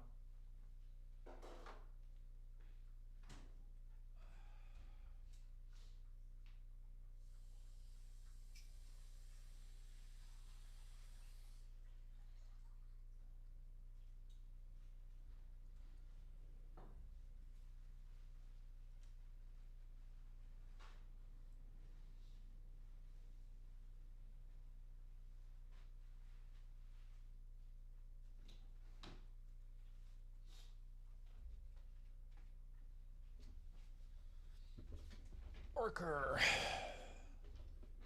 Yeah, I found that Steam page after 5 minutes. Yeah, not too shocking. God, the misgendering pisses me off. Lancelotto, December 2024. And by the way, most of the stuff is from like over a year ago. Lance to Luna. A search of Reddit for usernames connected to a Steam username history revealed a match. User Lancelot3 with the display name Flux. Biographical details on the Reddit account line up with Twigs. The account was highly active on the r/4trans subreddit. So this has become the goal of the right wing to somehow dig into this person who, by the way, had nothing to do with this. In order to blame the crime of a straight white man on the wider trans and queer LGBTQ community. And by the way, this is being just encouraged and spread and shared. This was shared by Elon Musk. This is being spread to millions of people. Twigs posted about his anxiety with injecting cross-sex hormones. They try and make it sound as fucking scary as possible. It's probably just estrogen. Replying to a thread on injection pain, he wrote, seriously, sometimes it's just muscle memory. Sometimes I get buzzed on something, so I'm not too anxious about it. It's completely normal.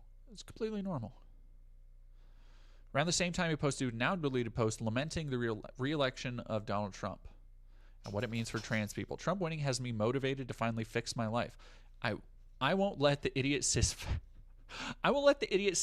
who want me to be miserable win. I'll be independent, fit, happy, and trans, and they can't stop me. Base department? Hello?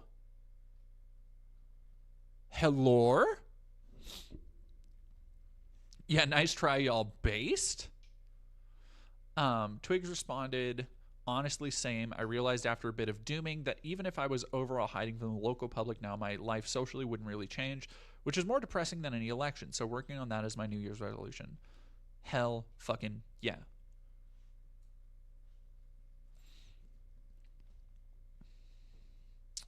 Twigs also wrote, I approve, in response to a post urging men to give money to boy modders, a term used in trans communities to refer to males who presented masculine while working on their transition.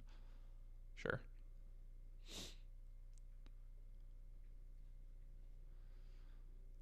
Oh, like really just scathing reporting here, you fucking moron. God, again, like just the fucking inept. This is somebody who apparently covers shit online. Twigs also has a locked Instagram account that features a cartoon of a female Garfield furry. It's Hatsune Miku. How do you work online and you don't recognize Hatsune fucking Miku? She's so much more. Hatsune Miku is more famous than Charlie Kirk. And put out more bangers, too.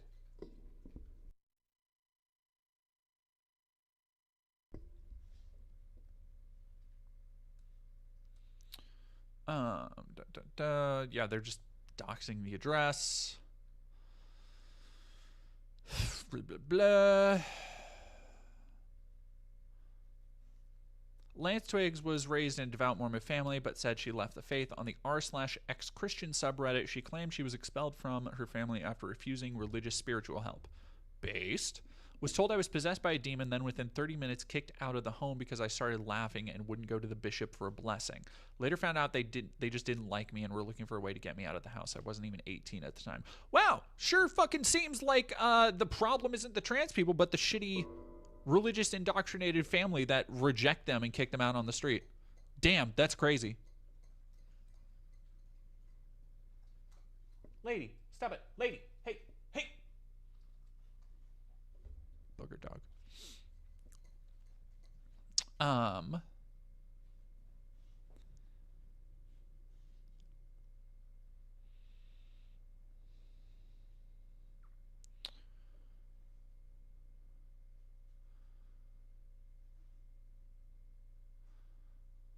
If you have to deal with wacky evangelism, I don't know why I said that weird. If you have to deal with wacky evangelism, simply leave because you won't be able to help them and they will continue to hurt you.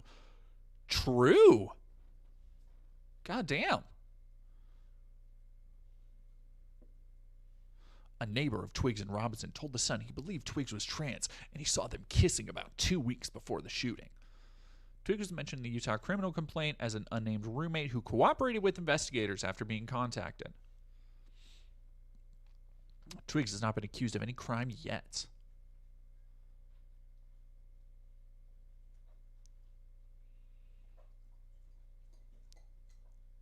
We have since learned that the note, even though it had been destroyed, we have found forensic evidence of the note. We have confirmed what the note says because of our aggressive interview posture at the FBI. God.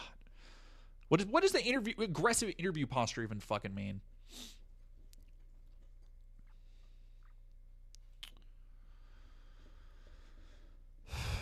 Yeah, no, this person needs like here's the problem is that this person needs more attention now because they need somebody who is actually defending them.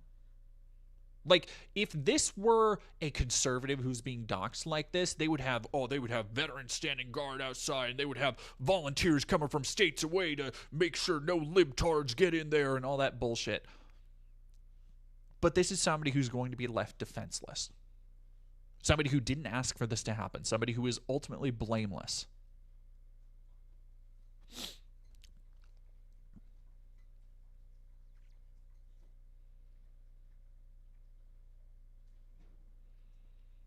And the conservatives are just going to keep harping on that. Like me talking about this does nothing to move the needle either way because the people who hate this person are already fervently, feverishly going over all this information.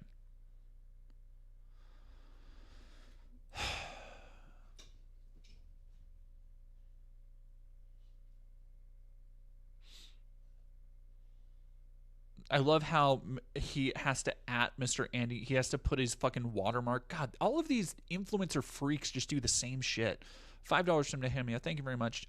2 things. Cash said he'll see Kirk in Valhalla or something, and a black guy was lynched.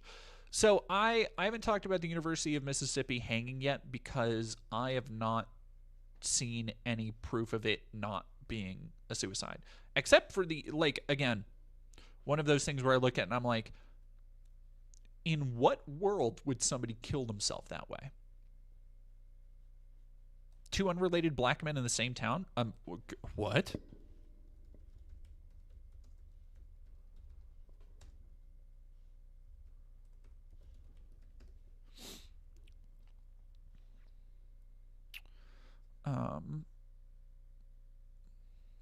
Two men in Mississippi. Okay. that's a different ball game. Ma, thank you for $5. I'm guessing forensic evidence of the note means they like found a notepad and shaded it with their pencil, Big Lebowski style.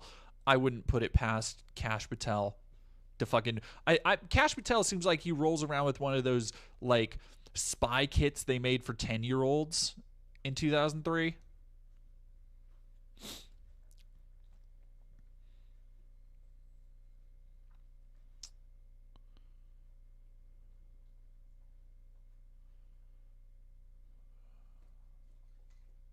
Official statement: Coroner Randolph Seals said that Reed was not suffering from any lacerations or injuries consistent with assault. Said there's no evidence to suggest he'd been physically attacked. It's an ongoing death investigation. Delta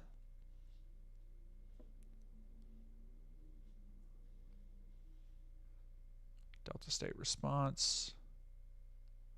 All right. The body of Corey Zakatis, a white man, was found hanging in a wooded area near the Ameristar Casino. On drugs and homeless at the time, which Zakatis' mother confirmed with the coroner's office. I mean,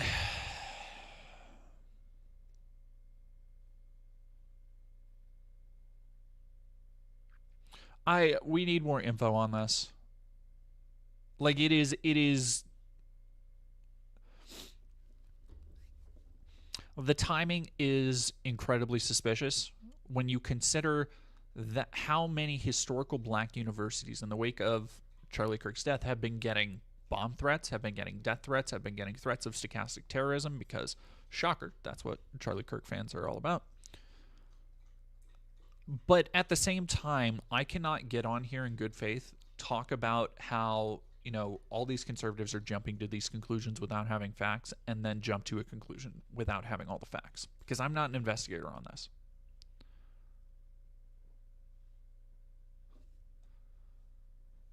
Broken arm and a leg.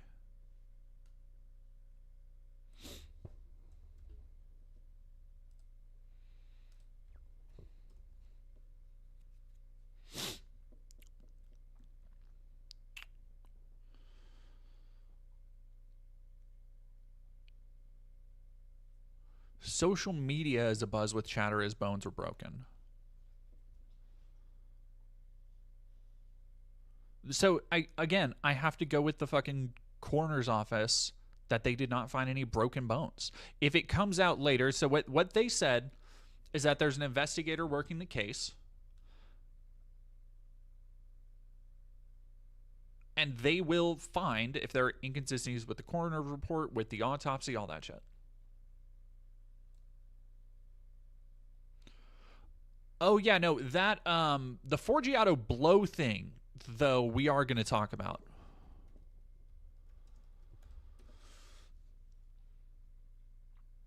The fuck is that?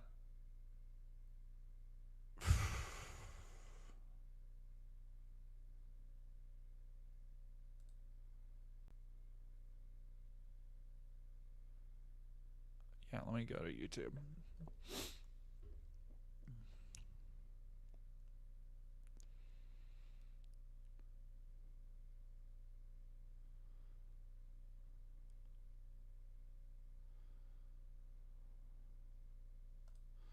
All right, let me finish talking about this, then we'll talk about Matt Walsh, then we'll talk about the Forgiato blow bullshit.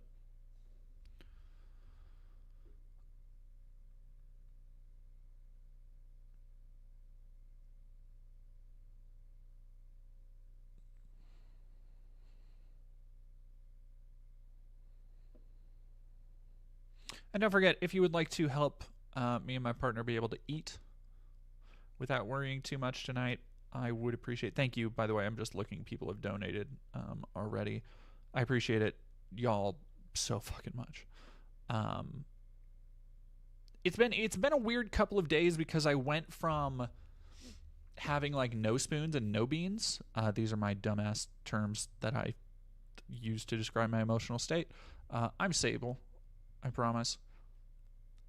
To like the last 2 or 3 days, I've had a lot of will and gumption and hit the ground running on several videos, including another one I forgot to mention at the beginning. Sorry, God, I'm so ADHD. I think I talked about it a couple weeks ago, but wanting to do a video on. All right, I'm gonna shoot the title out there. The title is Hideo Kojima's Mommy Issues, and that's really all you're getting. But that is going to involve me playing through a lot of games, so hopefully I'll be able to do that one next month.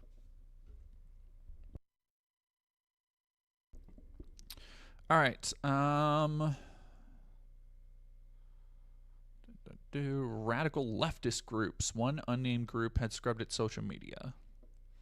Meanwhile, many large left-wing accounts continue to circulate false claims that he was a far-right Christian nationalist, while dismissing reporting that his partner and or roommate is trans.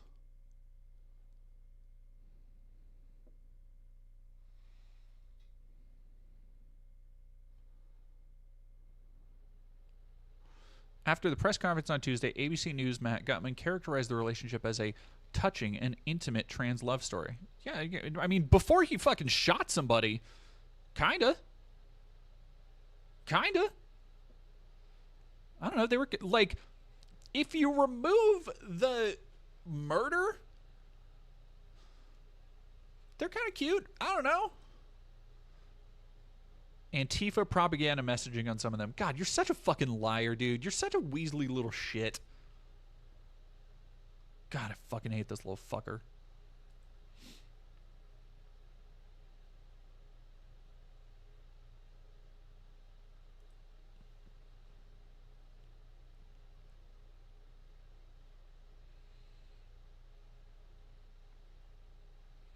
Did he do Symphony of the Night? No, that was not Itagaki. That was who was that? That was somebody else is gonna get it. They're gonna be like, oh, it's fucking what's his name? I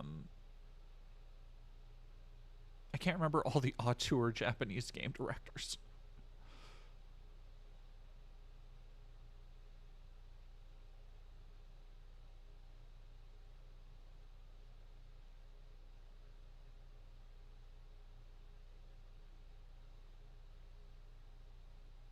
Yes, Koji Igarashi. Yep. Mr. Whip. All right. Left-wing terrorist. Disgusting. Sorry. Anytime I see somebody say disgusting, I just think of Goro in the 1995 Mortal Kombat. Disgusting. John Castlevania, yeah. Calling him my love, and I want to protect you, my love. So it was this duality of someone who the attorney said not only jeopardized the life of Charlie Kirk and the crowd, but was doing it in front of children, which is one of the aggravating circumstances of this case. And on the other hand, he was, speaking so lovingly about his partner. So a very interesting and, as Pierre said, riveting press conference, David. It was tough. Yeah, like that's just true. Why are they whatever, they're gonna get mad about fucking anything. Matt Walsh thinks it was fake, which makes me want to just believe it more, ironically, because I do not want this dipshit to be right about basically anything. Yeah, I really hope Luna is okay.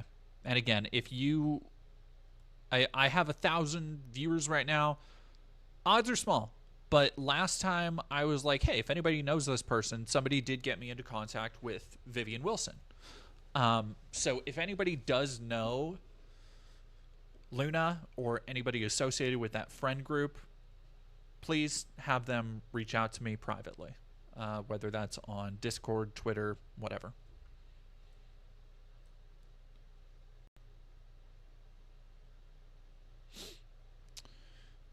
What is some of the other insane shit Matt said today?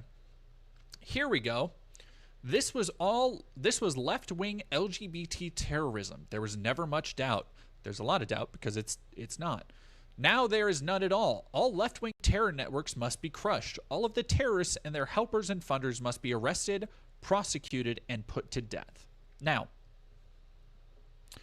You'll notice a couple things here. One,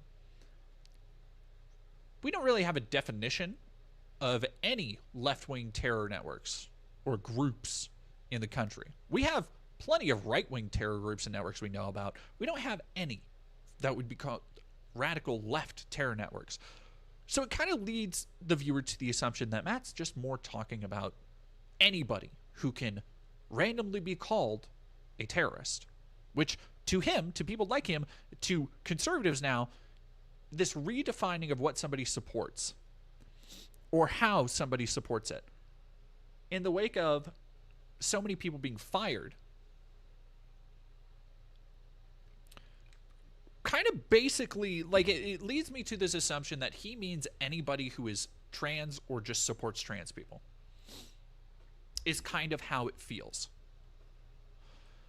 And then you got this, like, he arrives at the, it's so fucking funny because dipshits like him think they're being so sly by, you know, injecting, it's the same thing that the hate church does where it's like, well, we're not going to kill all the queer people. We're going to have the government do it. That way it's like nice and official, as if that makes it any better. All of the terrorists and their helpers and funders must be arrested, prosecuted, and put to death. He's already arrived at the conclusion that if you're queer, if you are a helper, which again, this nebulous phrase that could fucking mean anything, it is nebulous by design. So that Matt Walsh can still get the message out he wants to his audience, and the people in his audience will read between the lines and be like, yeah, no, we do need to kill all the LGBTQ people. If they're queer and they're talking against Charlie's death, ooh, they need to die. While he, when inevitably somebody is harassed, assaulted, murdered, and they find, oh, he really liked Matt Walsh. If that ever comes through to the mainstream, which it probably won't, thank you, Kash Patel, he gets to double back and be like, well, I didn't say that. I said that we must prosecute them, and we need to do it the right way. Bullshit. Bullshit.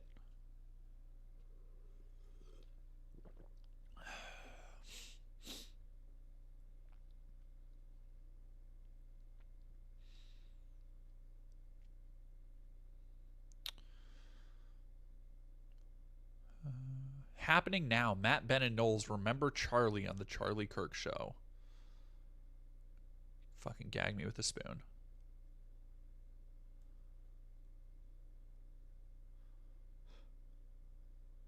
We have a full-blown criminal conspiracy on our hands. Adorable.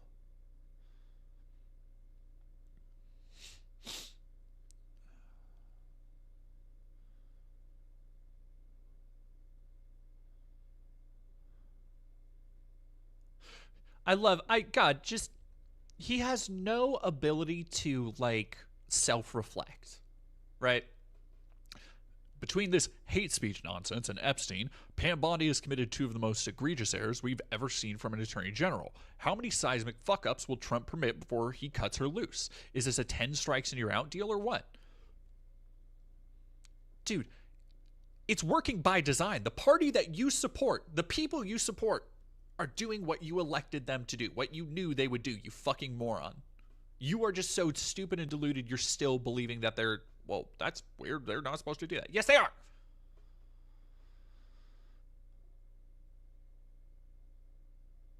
Sean Shepard, thank you for $5. Every word Charlie Kirk was a prayer for violence, not to God, but to his most unhinged fans and to the state. I mean, like, they're still doing it. Like, the amount of people, you can just go and look, the amount of people who are just advocating open violence and pogroms, and were the second his body hit the ground, by the way. That's how you know nobody gave a fuck. Nobody, except Candace Owens. Candace Owens, of all people, was the most rational person there. Oh, sorry, I don't think Lady liked that noise I just made.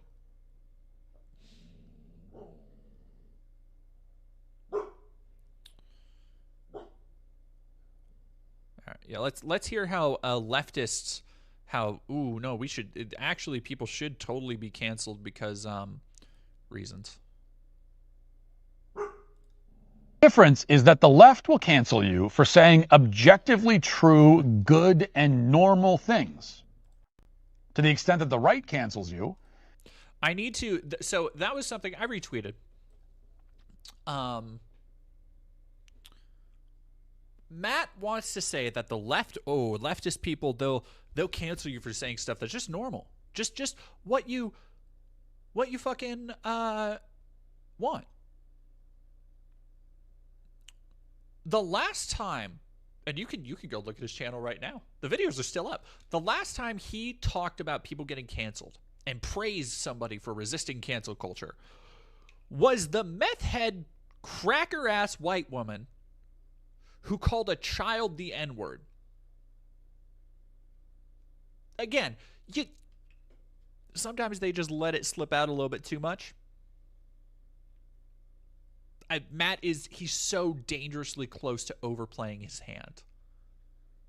Like, everybody knows he's a flagrant, rampant bigot, but up until now, he's done just a good enough job that even the Daily Wire hasn't started distancing from him. I think that is honestly not long for the world. I really do.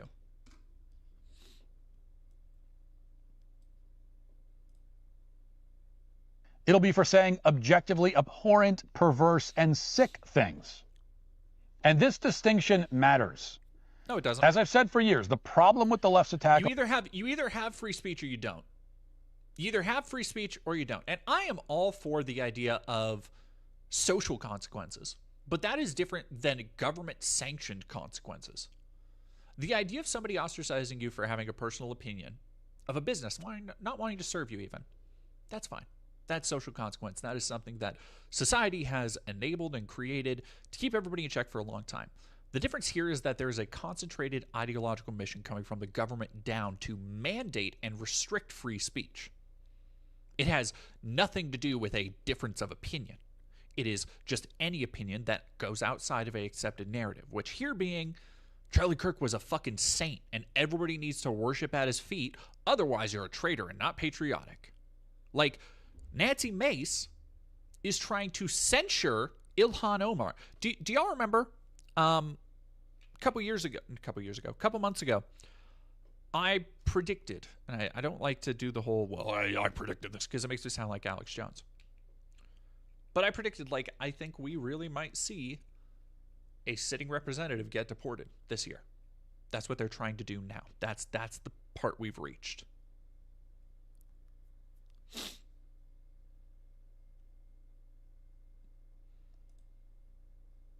Of speech is not just that they're attacking speech, but that they're attacking true and right speech. They want you to be fired for saying, for example, that men can't have babies and women don't have penises. The problem is that people can say those things, but it's never just those things, Matt.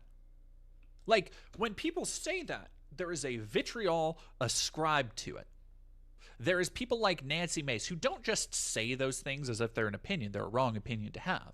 But they're an expected one to have along ideological lines. Then you have people like Nancy Mace going out with no proof the day after a shooting saying, like, yeah, well, this shooter was absolutely a tranny or was tranny aligned or whatever. Almost verbatim, by the way. And then news networks just let her say that shit. Like, don't try and censor her at all. That is the difference in speech and where it's coming from. Isn't simply that they're trying to get you fired for saying something. It's that they're trying to get you fired for saying the most basic and true things that it's possible for a person to say.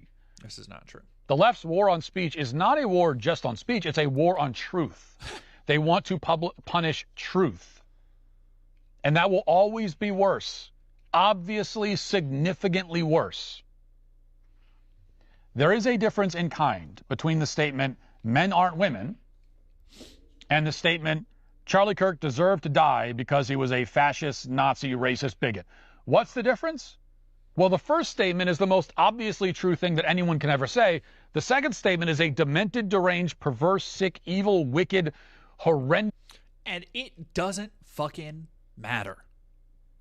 It doesn't matter if somebody went full exorcist and started saying your mom is sucking cocks in hell. Doesn't matter. If you say you believe in free speech, Matt, believe in free speech. If you say you're for shit, be about that shit, dude. Pancakes and waffles, motherfucker.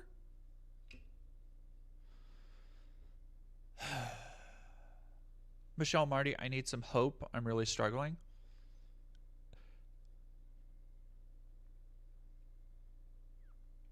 There are only so many things I can really say, and so many of them come back to cliches of everybody's struggling, everybody's been through worse, we've all been through worse. But I think going along with what I was saying earlier about needing to separate from social media a little bit, I think it is so easy to look at the state of the world and feel despondent, feel hopeless, feel like there isn't a point to anything. Because what so many people are in right now is this spiral of negativity, of bad news, and like I was saying, the algorithm only makes that shit worse.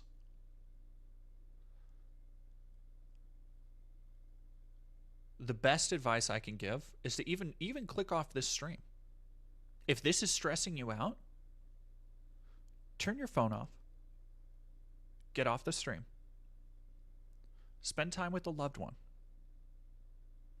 Read a book. I know I have books I should be reading. Connect with music that you love. Connect with art that resonates with you. There are so many things in the world artistically that speak to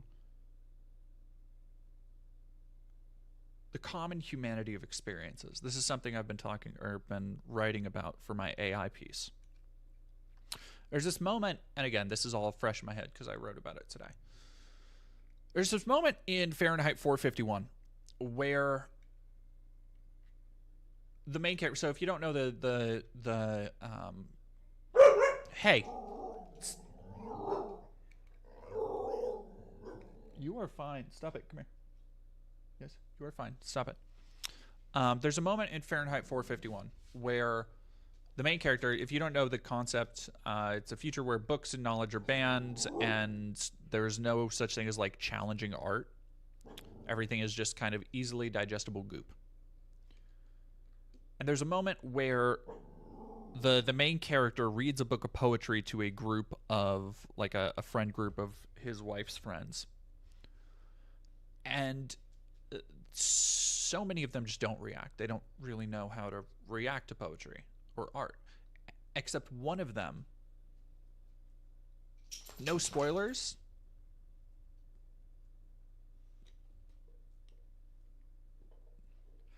I don't want to ruin.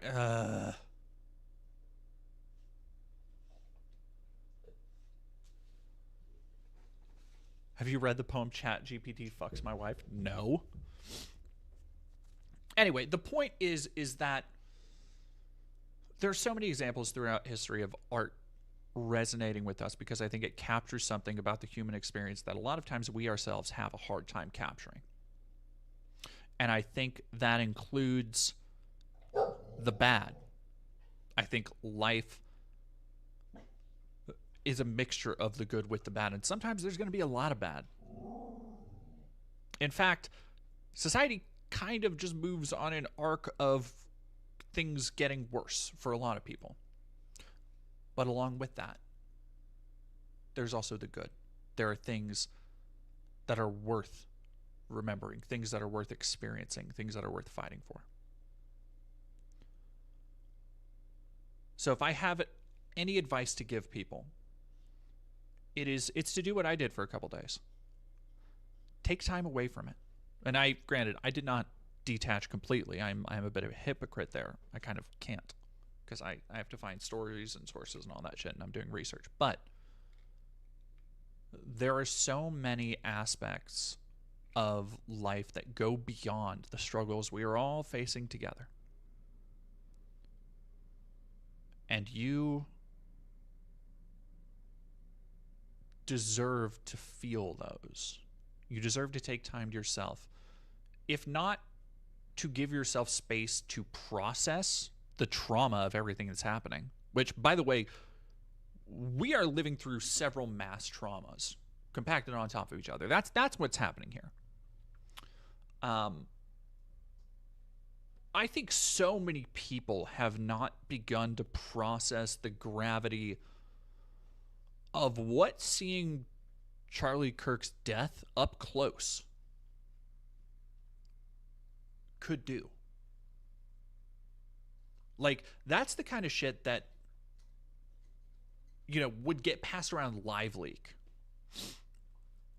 And again, don't go looking for the video. It's heinous. It's horrible. But I have heard endless stories of people accidentally coming across the video, being unprepared for it. How many millions of people, that was their first time seeing somebody die? And yeah, it is the thing that like removed from who Charlie Kirk was for a second, right? There is, or there should be, a trauma associated with that. And I think so many people just compartmentalize it as like, okay, well, fuck that guy.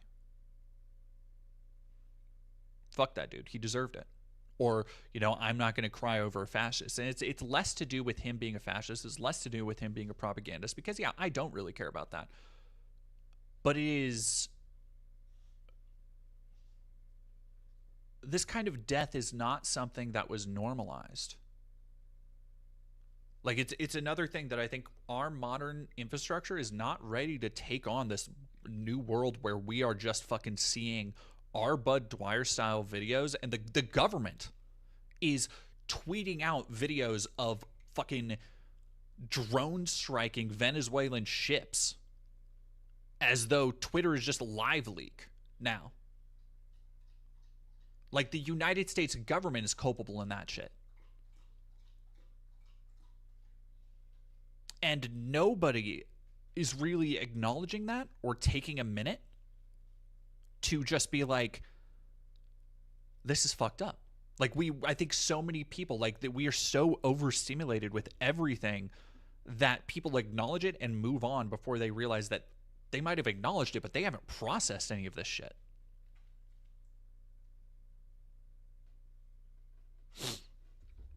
And, like, again, removed, I think my criticism of, like, the violence of this was misinterpreted in the video I did on Charlie Kirk. And I'm not hand-wringing people about, you know, like, celebrating his death or anything like that. Again, removed from Charlie Kirk's place, it is the visceral violence of it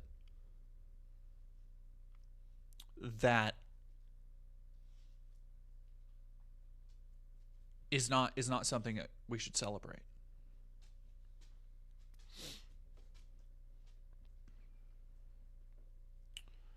Yeah. Pup Luna, my older sister saw it on Snapchat. I had to calm her down from a panic attack. She's never seen a death online. Uh-huh.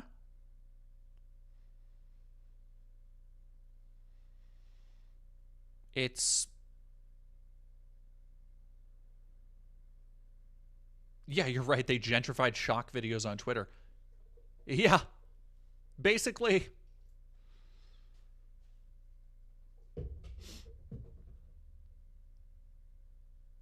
Marmot King, I have this strange idea that I should see the video behind news stories if I'm affected. It's because I should be affected. I think there's something to that. And I like that's kind of how I am. Like, I saw the Charlie Kirk video. And I seen it from so many angles, because each time I'm like, I know how to process this shit. I've done it before. I've been able to compartmentalize it. It is something you have to kind of train yourself to do. But I am also I do this for a job, right? Like, people donate to me. I have over 1,000 people watching me right now talk about all this stuff. I need to be able to give this kind of advice, need to be able to break this kind of stuff down. And to do that, like any good journalist, I need to dig into the meat, so to speak.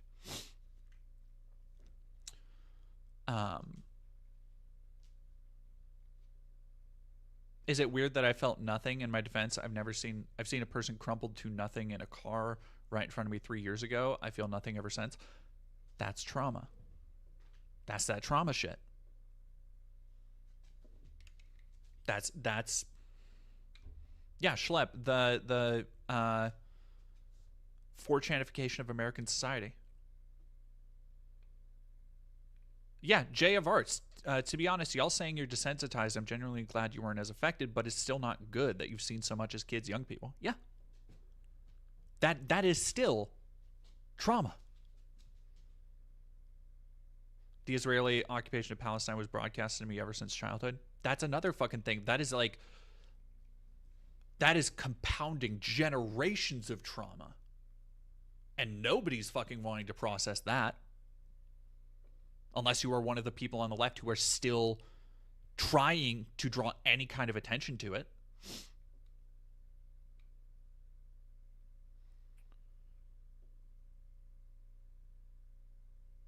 Yeah. Hermio Taurus. Years between 2015 and now, have you seen a lot of black folks dying from police murders? Had numbed me out on top of the videos from Palestine. Yeah. I think a lot of people are,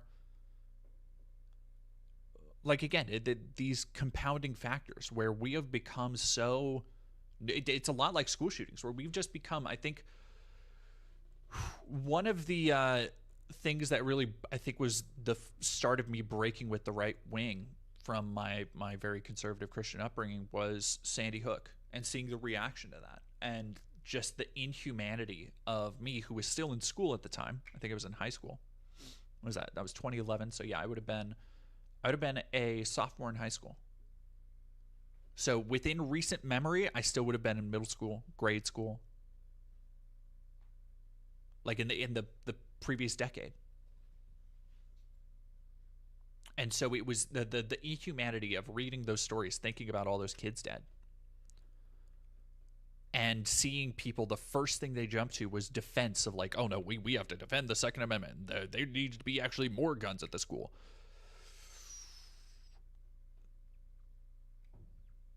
And it's just been normalized. Like, I think Sandy Hook was like the time that I realized, even if I didn't know how to put it into terms, that, like, this was just going to be American life. And with the proliferation of social media, that reality has only grown more graphic and more grave. Ah, that guy who stole your lunch got desensitized pretty early by my Holocaust education and never really felt anything towards death. I remember I've been quite affected by Holocaust stuff. I was affected a lot when I was putting together my essay on anti-Semitism, my documentary on the history of anti-Semitism.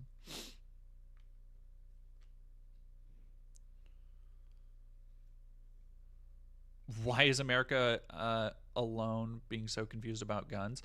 We're not confused about guns. The gun lobby and the conservative right have just made it a pet issue. So the idea of being able to own a gun for some nebulous form of tyranny that, by the way, the militarized police will, like, anybody who's like, well, I need it in case the government becomes tyrannical, is like, it's fucking bullshit. You can look out your window. They don't actually care. It is just one of those things that we are told, that we are sold, is what it means to be an American. I talk about this in the video on nostalgia. Like, there are so many things that we are sold as an idea of what it means to be an American. The freedoms, that we all enjoy.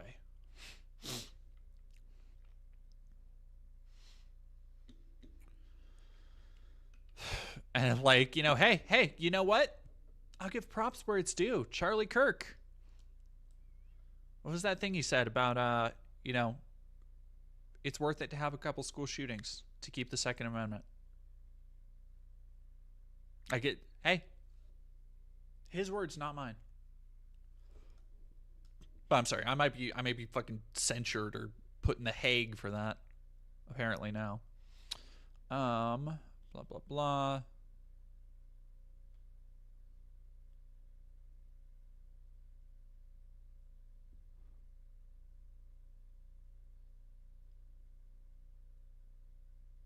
Reality just straight up doesn't matter anymore. You just have to exert your will. Yeah, no shit. The evidence is overwhelming.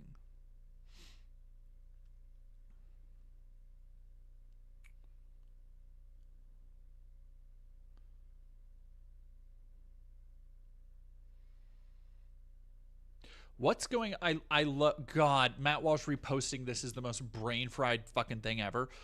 Another trans killer, Mia Bailey, slayed parents last year, just minutes from Charlie Kirk assassin Tyler Robinson's home with trans girlfriend. So somebody killed somebody last year in a similar area. Okay.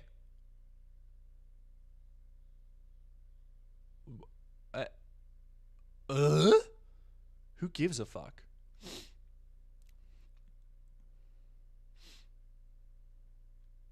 Nepal didn't need any guns to stop a tyrannical government.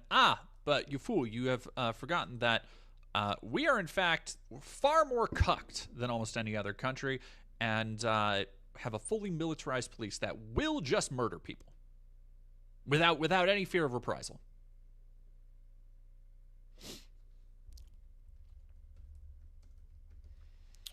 All right, let's see.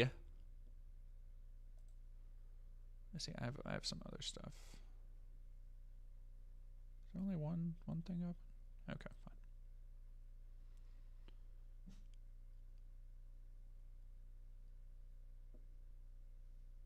Oh yeah, Directive 4. Who was the guy who baited firefighters and ambushed them? I fucking forgot about that.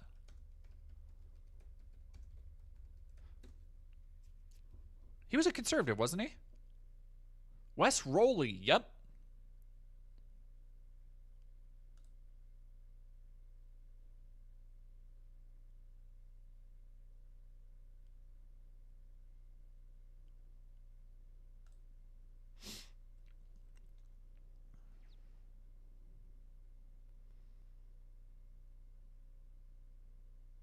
Motoko Colster, your video on the simulacrum was awesome. You found your way to statements that were really impressive, and you look cool doing it. Thank you so much. I appreciate that. I have a couple more videos like that. Never even heard of this. I believe this was this year. Yeah, July 1st. 20-year-old killed 2. Yeah, fatally shooting 2 firefighters. Dreamed of being a firefighter.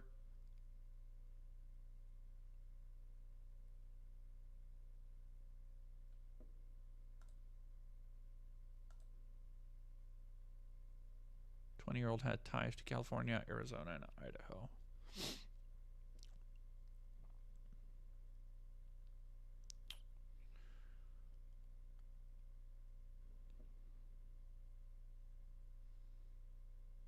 Have not found a manifesto.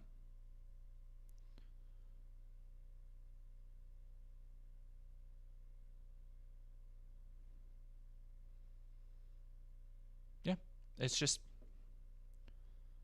like society is collapsing into a black hole of a loss of meaning, and you're gonna see more shit like this.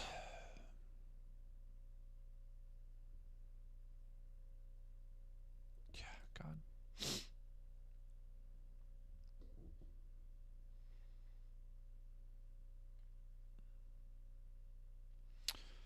So yeah, we need to talk about Candace Owens,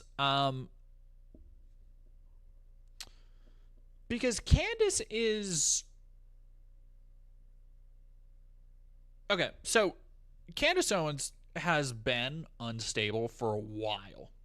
I did a video I think of last year talking about the I think it's called The Rise and Fall of Candace Owens, and a bunch of Candace Owens fans showed up in the comments to let me know that actually she's doing better than ever before. View-wise, somehow inexplicably, she still has a lot of views, but it's because she has continued catering to a primarily anti-Semitic narrative. And that's going to rear its head here because she is now spreading, and I don't think she's going to let go of this because of how close and personal this issue is to her. She came up with Charlie Kirk and TPUSA. That's how she got her start. And man, it's fucking bonkers. It's bananas. Okay. Ooh, actually, you know what? I might watch the Megyn Kelly one. That kind of sounds funny.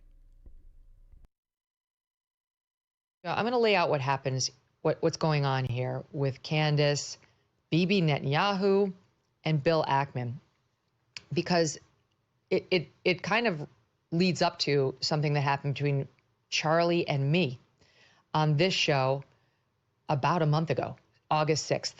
Okay, and the audience experienced this with me, so I'm just going to set up what's happening so everybody understands.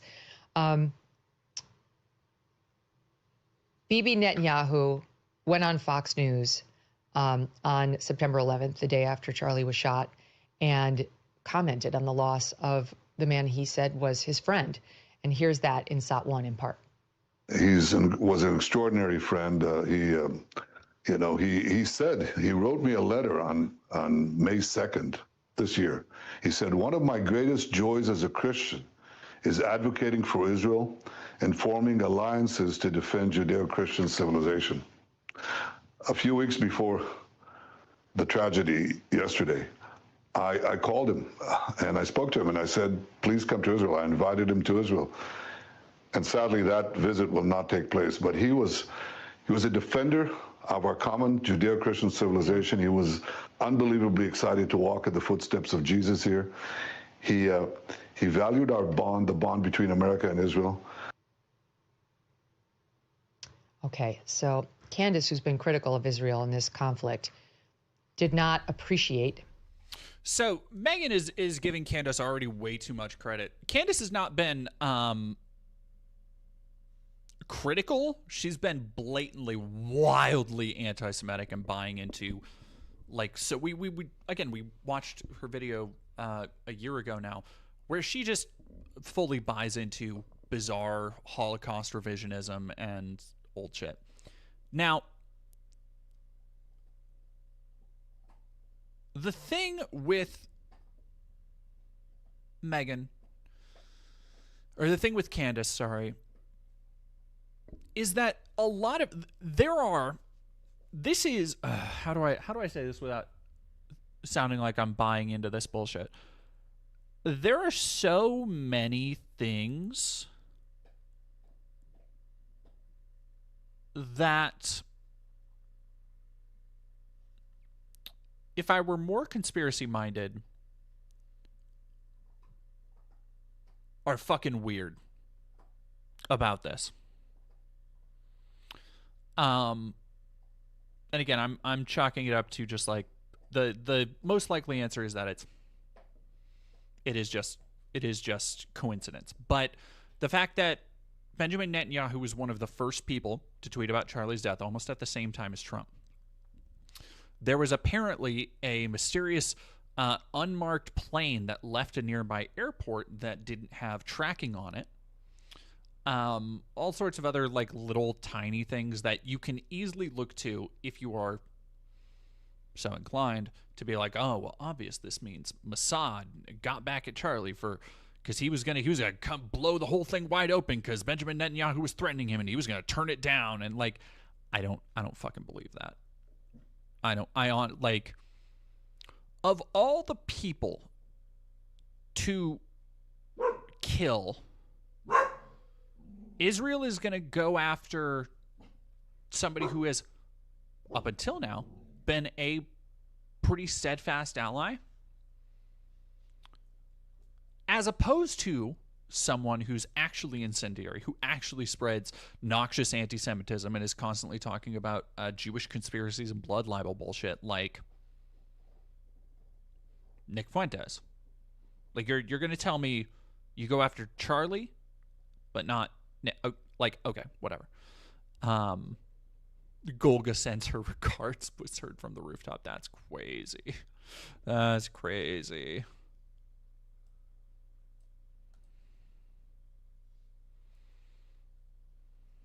that we had a foreign leader reading part of Charlie's letter, trying to characterize his stance on Israel without giving it its full measure, because it had changed a bit in recent months. And she is not wrong about that. She responded on her show, and Candace was very good friends with Charlie. I mean, she called herself a Mason of Turning Point, and she is. She is. She helped build that group when she was coming up and Charlie was coming up, and they're both very young. They were out there at many events together before anybody knew the name Turning Point or Charlie Kirk for that matter. And I was actually very moved by the video montage she showed of pictures of her and Charlie together and singing together and dancing, having a great time. You know, they're young in this business and figuring things out. So I believe Candace is sincere in her upset around Charlie's everything. I mean, obviously around Charlie's death, but around people trying to talk for him and say, sort of summarize his position on something as controversial as Israel. So here is what she said. Again, in part, you should go watch her show to hear the full measure. But here is what she said in response to Netanyahu on her show just the other day. Stop too.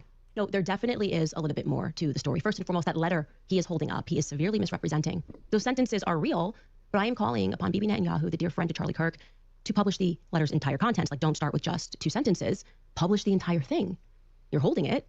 I'm saying you're severely misrepresenting the contents, that in May, Charlie was concerned about Israel and their influence on American politics and how they were pushing things that he felt were... Yeah, like, I think somebody talking about how Gay Ghost Prince, her response was the only human-seeming one.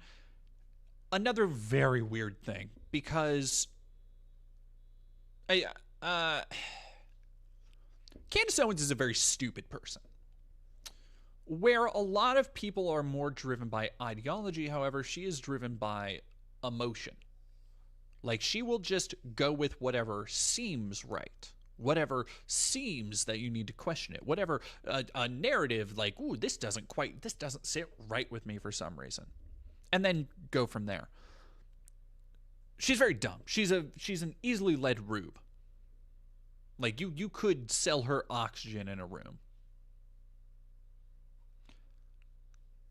But there is still this bizarre integrity she has because of that dipshittery, that she was the only one, including Trump and Charlie Kirk's wife, who she was the only one who, like, had a genuinely human, emotional feeling reaction. Like, she's the only one out there posting, like, tributes and shit.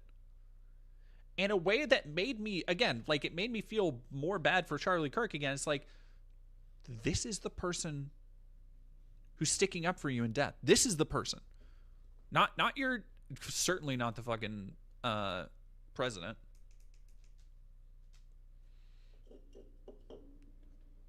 That mother, it is low-key funny how little of a shit Trump gives. Trump could not give a fuck less.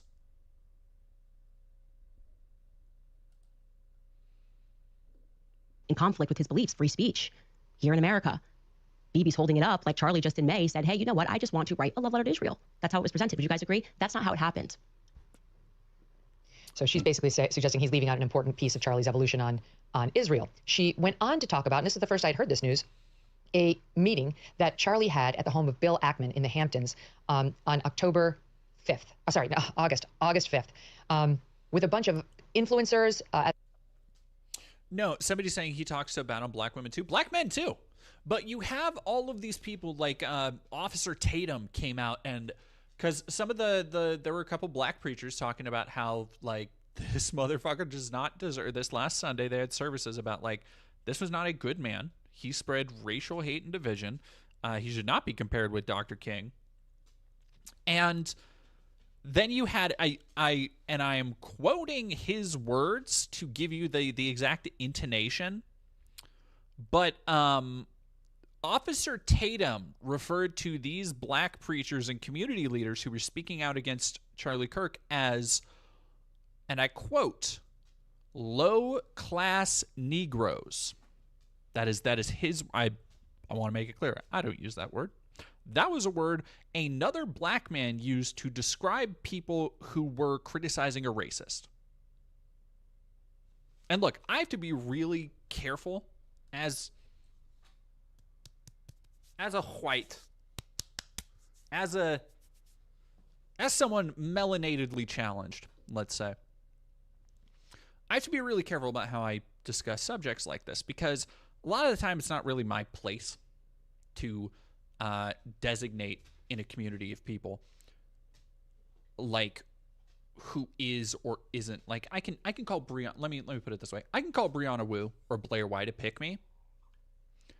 I cannot call them an Uncle Tom or the other word.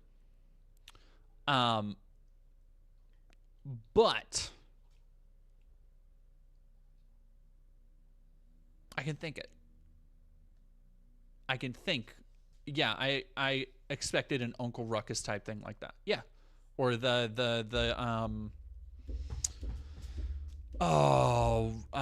Sam Jackson from Django.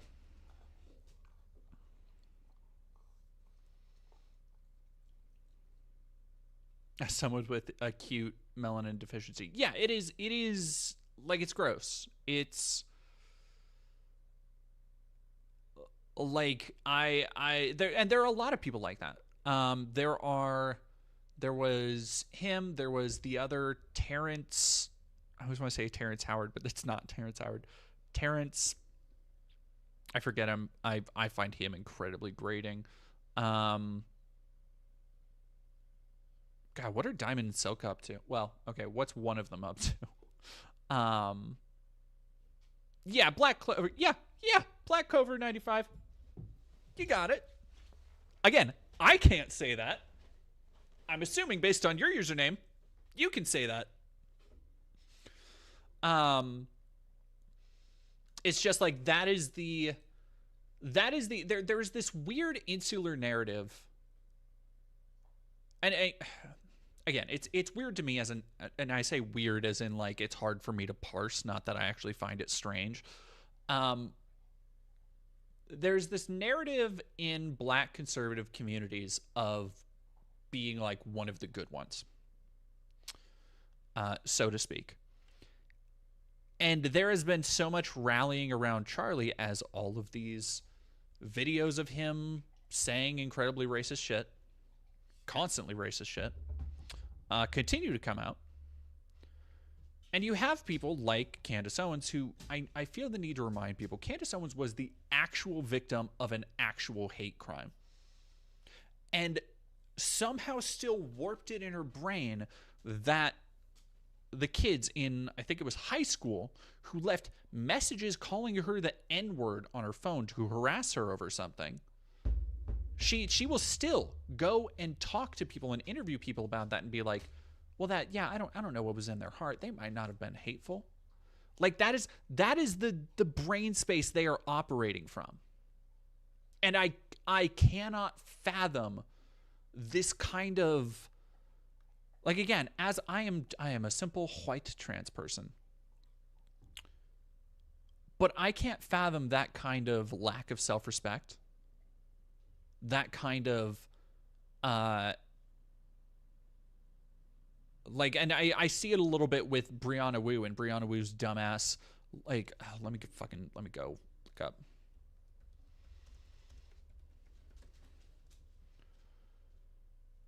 Internalized, yeah. Like this internalized denigration. And it's like, yeah, I do not. Like, of course, Candace Owens doesn't deserve that.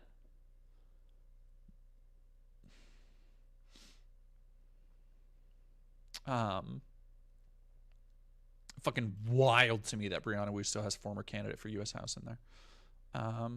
Badge of honor.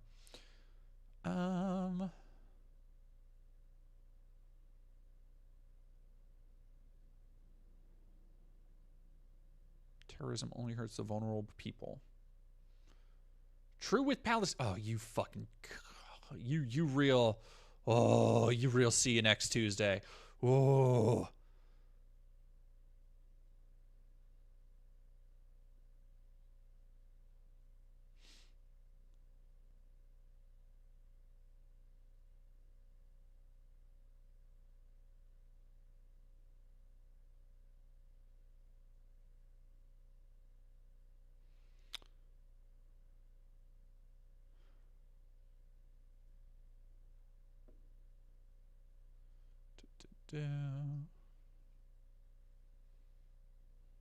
Where was that one? God damn.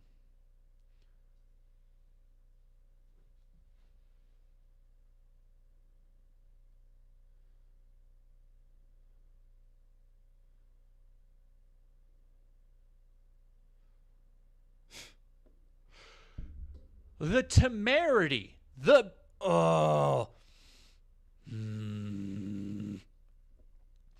I just want to cry all the time looking at how ugly the conversation about trans people is on this site. It's outright genocidal. And she still defends Zionists.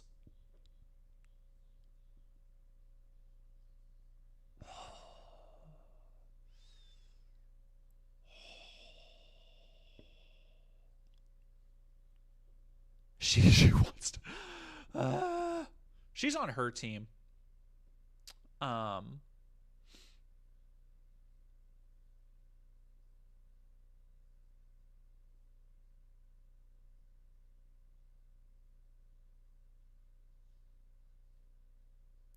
Where was that thing?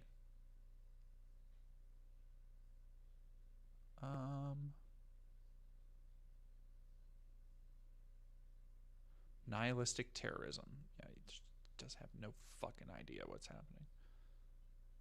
I don't want to go. God, she tweaked so much. Like, I tweet a lot, but god damn, woman.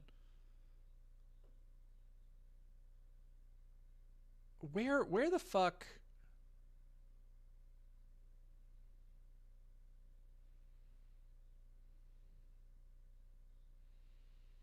Here we go.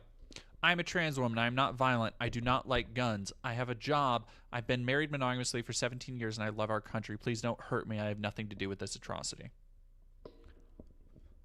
Leopards, faces on a plate. Have a good night, Jay of Arts. Take some time to yourself. Unplug. Stay off social media. Listen to some music.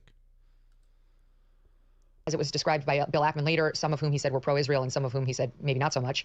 And there was a meeting at Bill Ackman's Hamptons home. Charlie was there, so were some other so-called influencers. And Candace suggests that at that meeting, Bill Ackman pressured Charlie, he was very supportive of Israel. Do not get me wrong. I mean, I know, I spoke with Charlie directly about this, but he was starting to have the same doubts, questions about whether this could continue without Israel losing all of its support in the world, as I was. And he and I had a long talk about our frustration at being dubbed anti-Zionist or anti-Israel or anti-Semites even, just for those very mild criticisms. I mean, like, it was fucked up, okay? It really was, and he was frustrated by that, and so was I. Now, Candace had a different characterization of that meeting than the one you're going to hear from Bill Ackman. And hers dovetails with this reporter, Max Blumenthal, who also reported on the meeting. Here's what she said, again, in part, in SOT 4. Dale Wilson, okay, hear me out. Notice how nobody has ever been radicalized by gooning? Yeah, Gay Ghost Prince, I don't know if that's true. I'm gonna be for real. I don't know if that's true. I don't know if that's true. National hash Hinkley. Oh, that's funny.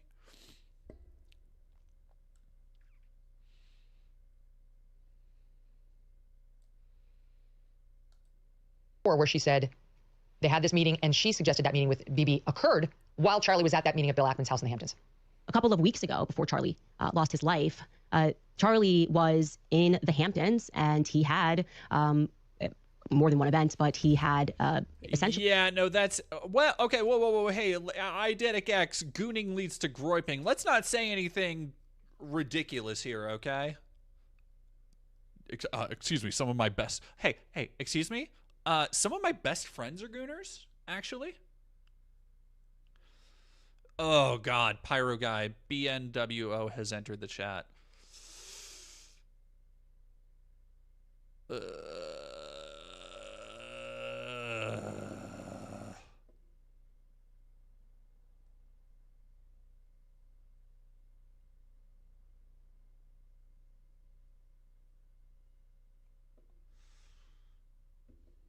Bad touch. Bad touch.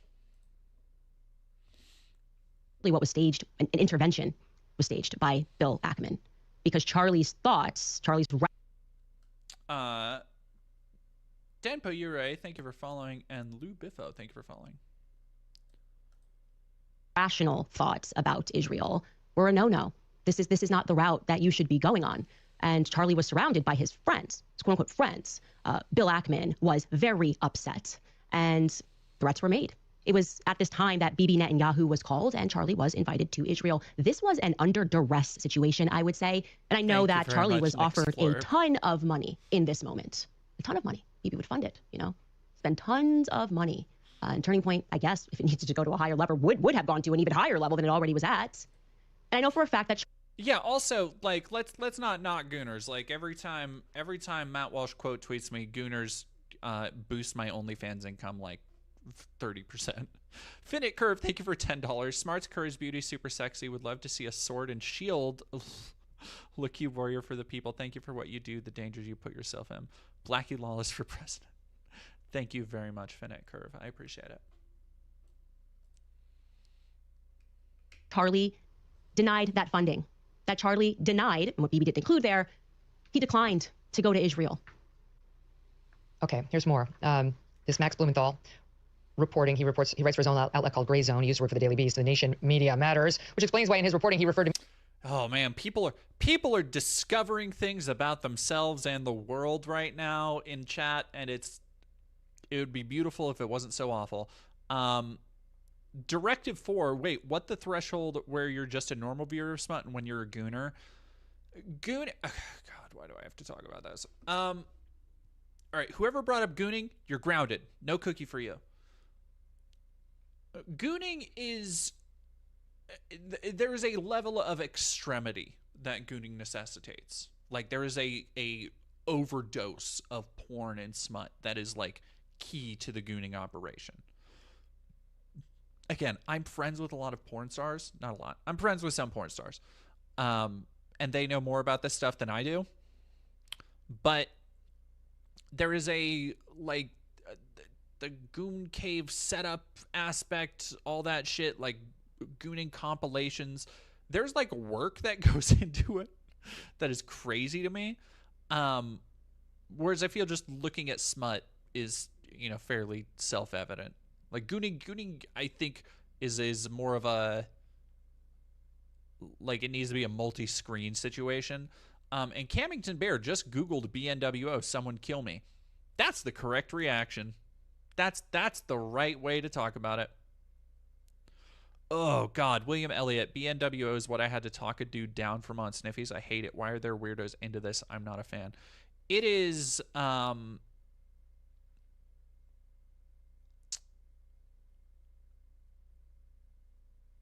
It's... yeah, it's vile. It's the amount of support I see for it in, like, again, I have, like, friends and I have, you know, accounts that I follow and, like, mutuals and stuff in kind of adjacent communities, and whether that's, you know, trans women or femboys or anything like that. And without fail, and it's usually younger people in those spaces that will lean into that shit, because I think they do not understand why it's harmful. Why it perpetuates racist stereotypes. And it's just fucking awful.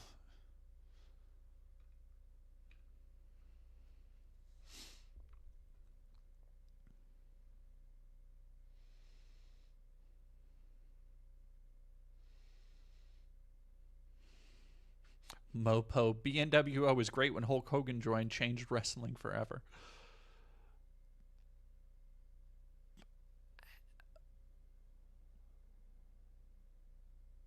What are Sniffies? Sniffies is a hookup app.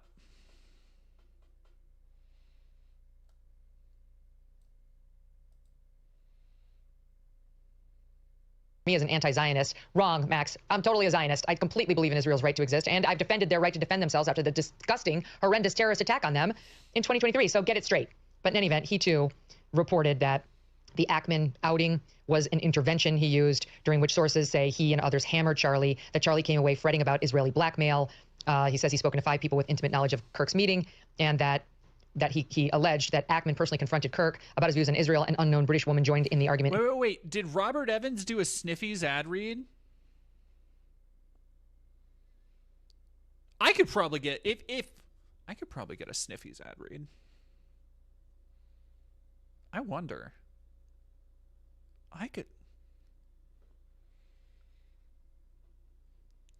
I should look into that. That's good for me. That's funny for me. Began screaming at Charlie when his host presented him with a detailed list of every offense he supposedly committed against Israel. Charlie was horrified, said one person. Ackman also allegedly demanded that Kirk rescind his invitation for Tucker Carlson to speak at his upcoming America Fest 2025 in December.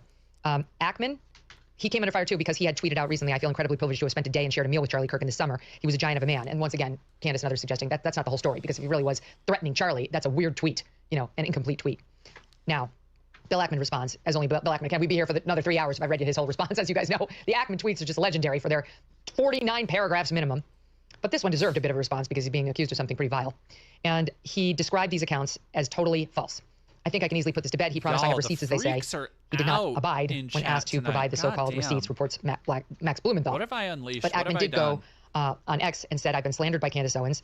She'll be responding, I'm sure, shortly. Yeah, the official McMatthew YouTube channel. Folks, did you hear about new law Trump just passed? Search Donald Trump Rule 34 for more. Of staging an intervention with Charlie in which threats were made. Nehemiah.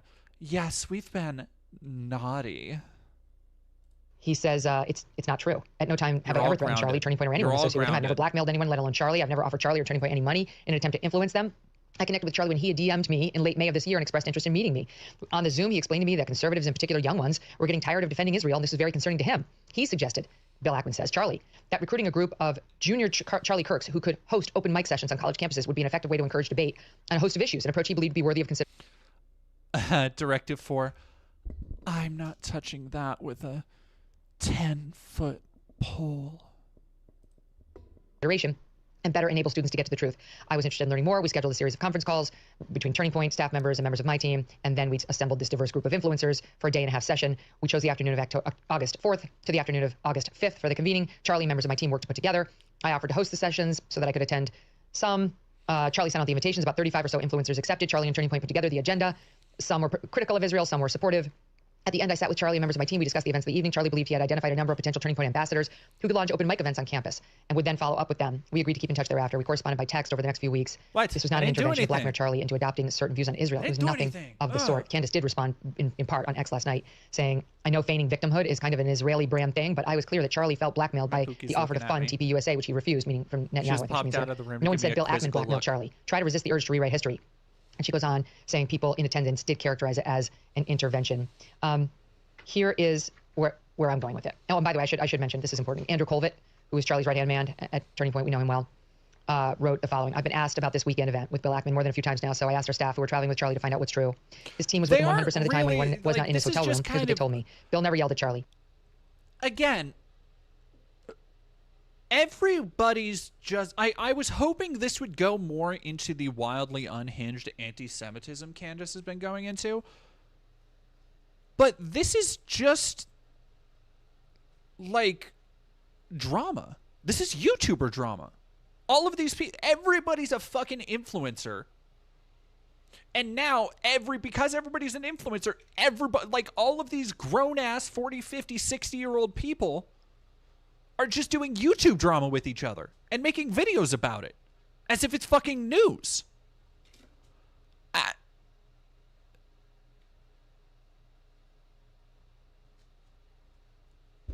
It's like, like, people are just licking up this slop. I thought this would be more of a fucking actual thing. Breaks down the controversy. This is just reacting to people. This is, somebody was talking about earlier how, and don't get me wrong, the irony is not lost at me that a lot of my content, or not a lot of my content, but a lot of my streams are just reacting to people, but that's stream content. And I always try and extrapolate it wider. I try and not do the Asmongold thing where I'm just looking and chat, yeah, that's true. Like I try not to do that bullshit.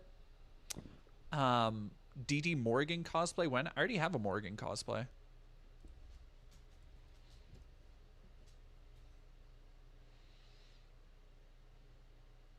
No, there's not going to be a gooning channel in the Discord. There's no sex channels in my Discord. What are you talking about? You fucking thought.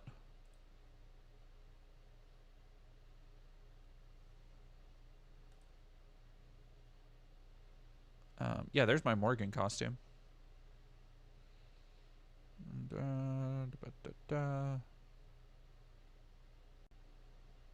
Damn, it was a while ago. God damn. Yep, there we are. That's when I was still doing my that's when I was still doing my toy photography, which is what this one is. And this one up here.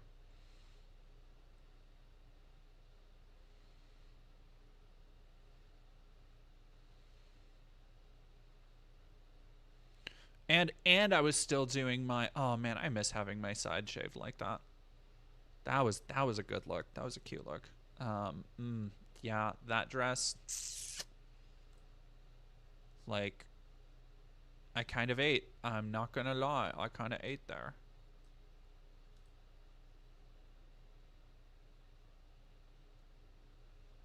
This one, I love this one with my one, my blurry rave pic. Huh. And then I really like this one. These turned out so good. Yeah, there we go. That's better.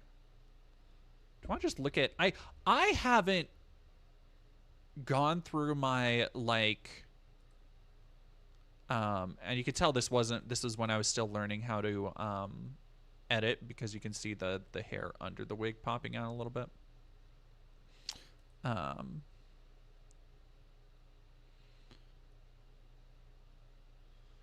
Oh, I missed this picture. This is one of my favorite pictures I took of me. Honestly. The lighting for this photo set was so good.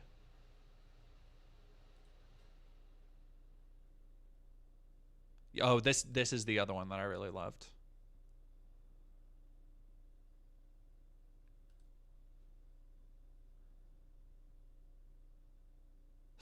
I still need to, oh, my partner wore this the other night and it was so good for me.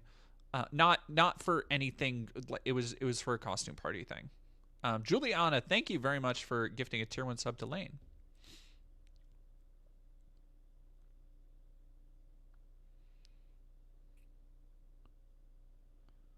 I need to do more of my Rouge photo shoot on here. Oh god, I loved how these turned out.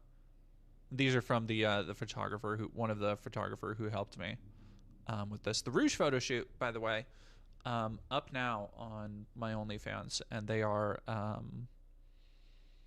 uploading through the rest of the month. There's over 50 different fucking chats, 50 different shots going up. Nehemia, thank you for $2. You shame the Gooners, then show us this. I like my cosplay. I like my cosplay. Other people like my cosplay too. What do you want from me? What do you want from me? Anyway, let's get back to this boring shit. Sorry for trying to make things more interesting. Ugh. Never pressed him on. BB never gave him a list of Charlie's offenses against Israel. There was concern raised about having Tucker at the Student Action Summit. We don't believe this came from Bill. And Charlie's reply was, honestly, people telling me not to have Tucker makes me want to have Tucker. And I am going to lock him in for AmFest too. Charlie personally told me, says Andrew, he had a very cordial relationship with Bill and the event was productive. Would I accept fan art? Yeah, I've had fan art. My favorite piece of fan art, I don't know where I'd find it, but I would show it off. I usually show it on I have, first off, I keep every piece of fan art anybody's ever done of me. I literally have a folder that I have all my fan art anybody's ever done of me. My favorite piece of fan art was me in my nun costume. I did a sexy nun like cosplay. And yeah, that's what it was. Yeah, no, she's just reading from the page. I don't even want to watch this anymore. Let's go see what the fucking dork-ass losers. I think Quartering has been trying to live it up a little bit.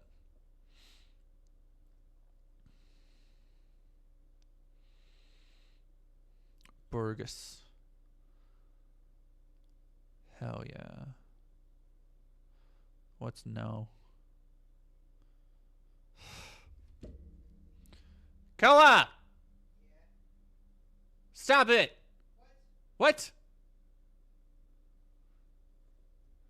Sorry, I just yelled into the mic. Koa's trying to... advocating a gooning channel on my Discord. Trying to usurp my authority.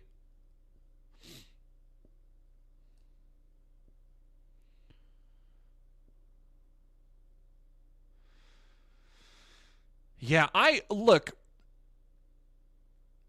quarter slots over here needs to fucking oh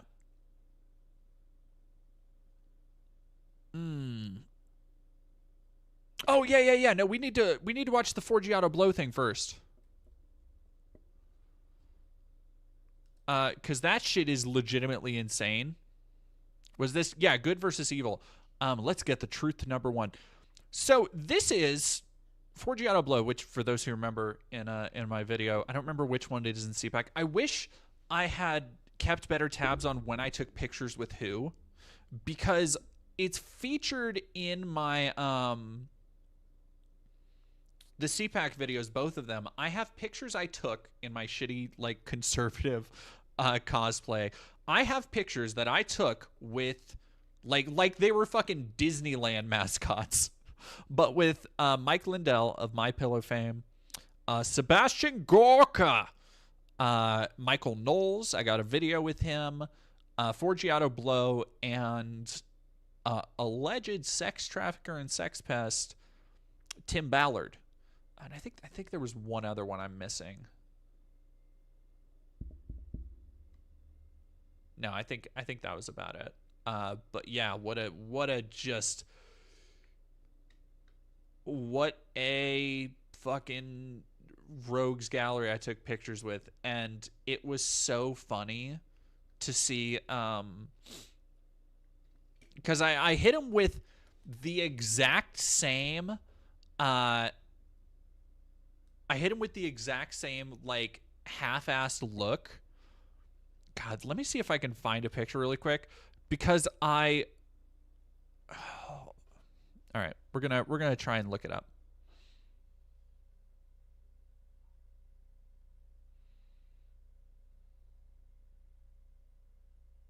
Oh, Drax's Stormscale. I liked it. I forgot. I thought I got back to you. I liked it. Let's do.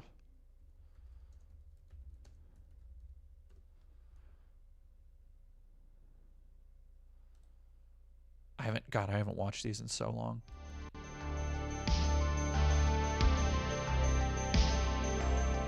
Why is the audio all fucked up?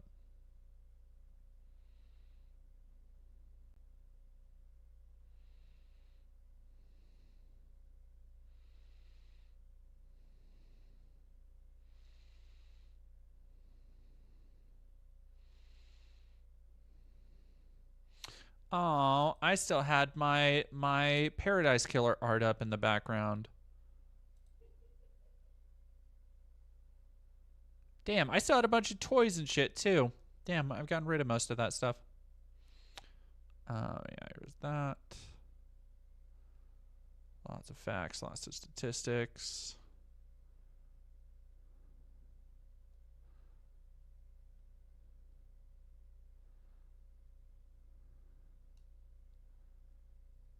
Okay, maybe it was there. So I got to the convention floor. Here we go. Here's a great.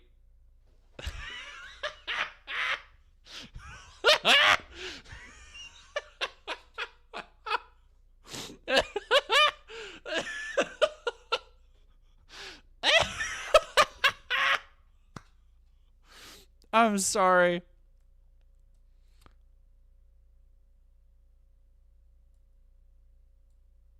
Let's see if I can get Mike's face for it. It's just the most half-hearted.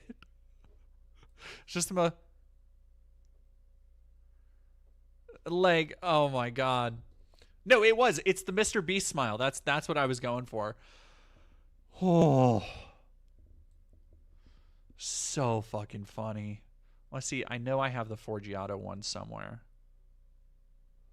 Because there's the CPAC main stage and all of that shit. They might all be in the next video.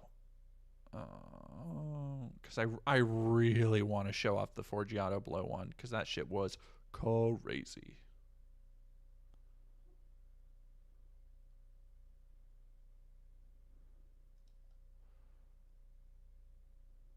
Also, I kind of ate with this outfit. I'm gonna be for real. Oh yeah, here is me with Mikey Knowles, person who wants to like, I don't think he could engineer an ice cream social, and the dude loves his tasty treats. I was ping-ponging around looking for something to keep my attention when I ran into Michael Knowles doing a spot on the Alex Lace show. I decided I needed to ask him something, so I blended into a group of younger Republican college. Yeah, there's me with the just solemn simulacrum himself, Michael Knowles. Students, and waited to ask him a burning question. Really quick question. Yeah. All right, I know Forgiato is somewhere through here. All right, let's.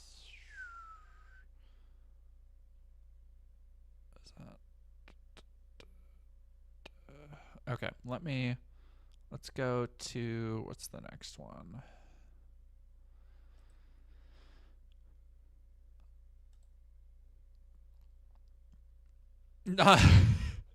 Knowles not beating the skin-eating puppet allegations.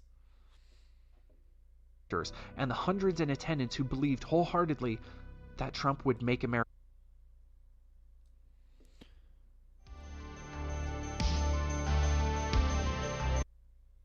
How many times was I asked? Well, so the opening of this goes through. If y'all haven't seen my CPAC video, I did a whole undercover segment talking about like going on Grindr and shit. And that's what the opening like couple minutes of this are.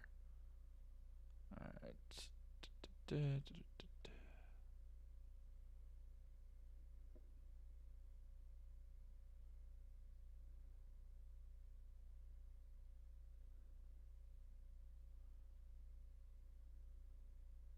Oh god, the interview with Bling. Oh man, I forgot about that shit. Where a woman told me all about her. All right, listen to this shit. I had to go undercover for this, and I had to maintain my cover as a woman started telling me about how her children don't talk to her anymore. Critical Ox, thank you for $2, and your beauty has not wavered. Thank you. They're all more important. I understand that's what happens, because I kind of did it in my 20s too. Mm-hmm. But I never stopped talking to my mother. Right. Like, she's my rock, or was. She died a long time ago, but I'm like, how can you, the one person that's been there for you? So I don't get it. You want to give me a perspective on how to, I've given them to God, but it makes me cry. How do I deal with this? Because there's no guarantee that they're going to come back. I think you gotta keep having faith. And they don't believe the way I do. Everybody goes through their tribulations. That's what God puts us through, right? Yeah. And everybody comes back for one reason or another. Even Jesus went out into the desert and came back. But that's where you gotta have faith. That's why it's called faith, because there's not proof that they're gonna come back. My faith grows through trials and tribulations. Exactly. And it's like, I'm strong enough. Yeah, that was a rough interview. I walked away and I had to take a minute for that. I was like, that's fucking rough. This dude, sexual assaulter, accidentally interviewed. Did not know about it at the time until I went and looked him up, which was rough for me. God, where are you, Forgiato? Ugh, Christy Gnome. Oh, got a picture with the MAGA drag queen. I wasn't even looking at the thing. Oh, that's so good for me. God, I know he's in here. Oh, these were the like Moms for Liberty who got mad at me later. Oh, here's the Sound of Freedom man himself, Tim Ballard. And then the $500 dinner, Christ alive. Yeah, this is the dinner I paid. Where was it? Oh man, what a fucking wild ride it was. Like, I'm gonna be for real. It was fucking insane. $500 for that, by the way. $500 for that. That's if you've ever wondered why, like, what food looks like at these big ritzy events, that's what it looks like. How was the food? It was fine. It was lukewarm, but it was fine. It was not like, here's the problem. If I'm spending $500 on a meal, it better be the best meal I've ever had, and it was not.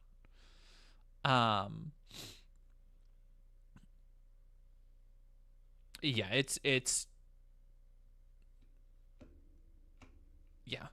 And the reason that I did the 500 is because, like, I was already spending a lot to go there. If I am going to spend a lot of time and money, my general mode of operation when I go places, like when I went down to LA to do the doc, when I went to CPAC, when I go undercover, when I'm on the ground somewhere, like when I went back to DC for the inauguration, is that if I can do something while I'm there, I'm going to do it. Because I have already, like, it's a little bit of a sunk cost fallacy, because it's like I'm traveling literally across the country, and in the hopes that, and these videos did, that they will at least cover the cost. And, you know, that isn't always the case, but I am so thankful because I have a wonderful fan base that allows me to do this shit, that allows me to continue pursuing this kind of undercover journalism, which I had another undercover piece kind of in the works that recently had a bit of a spanner thrown in that is very annoying for me. All right, I don't think, maybe, was Forgiato towards the end? God, what a surreal nightmare that was. It was so hot. I forget I've actually seen Trump speak in person.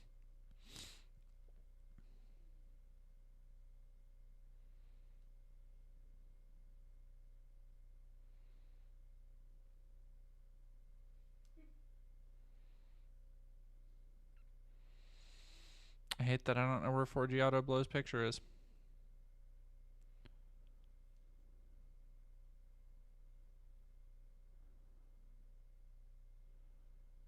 Oh, and here was where I met Amanda.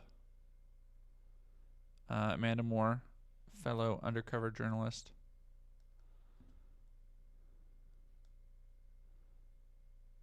Yeah, I guess. Damn.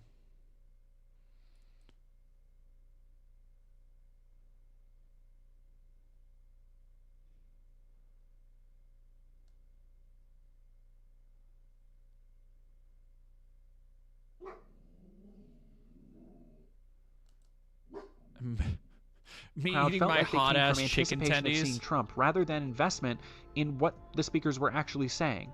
We had former senior advisor Kevin Hassett and apparent investment genius Scott Bessent. A large part of this talk was economic, with Scott Yeah, look at this fucking level, fit I was like rocking. when I was Look at this forced to fucking dress bullshit. in restricting clothing that was too hot for church services.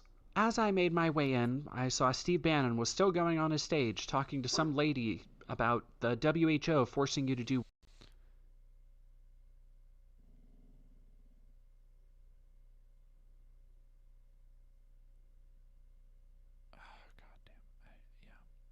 where that Forgiato Blow picture was.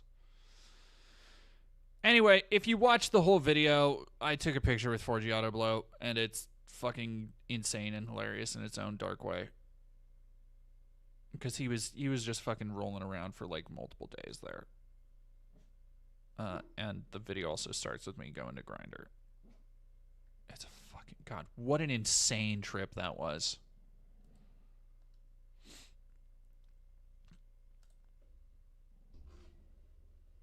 Keith Webb. Yep. So, I want to watch this, regrettably, because there's been a bit of a,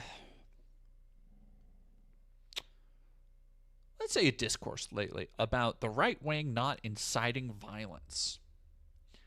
And then, for sacrificing your body for that plate, thank you very much, Max Danger, for $10. The right wing inciting violence because, the left is the one doing violence. And then I saw this get around on social media, and yeah, let's just go through this and talk about it.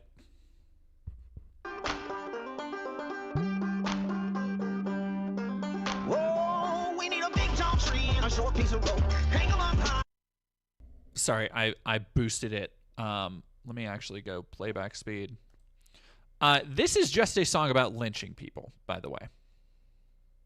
5131. Oh. All right, people can look at that if they want. 5131. Good night, Livy. Have a good night. Leave 'em swinging so the folks all know you don't mess around in our town. A big tall tree and a short piece of rope. Hang 'em up high at sundown. Leave 'em swinging so the folks all know you don't mess around in our town. Thou shalt not steal, thou shalt not kill. But if you do, bitch, we'll hang you in a fucking field. We don't judge by skin, we judge by soul. So God can judge your sin, but bitch, you gotta go. Austin Metcalf lost his life at a track meet. The news won't say it, so I say it on a trap beat. And while they running from accountability, Laken Riley was murdered while she was running in the streets. Who would have thought the girl who left the danger in Ukraine would get her life taken riding on a train by a nigga when she's repping Black Lives Matter? But you triggered by this song, tell me which is sadder. Big tall tree and a short piece of. Yeah, incredibly low effort bars. Really fucking bad.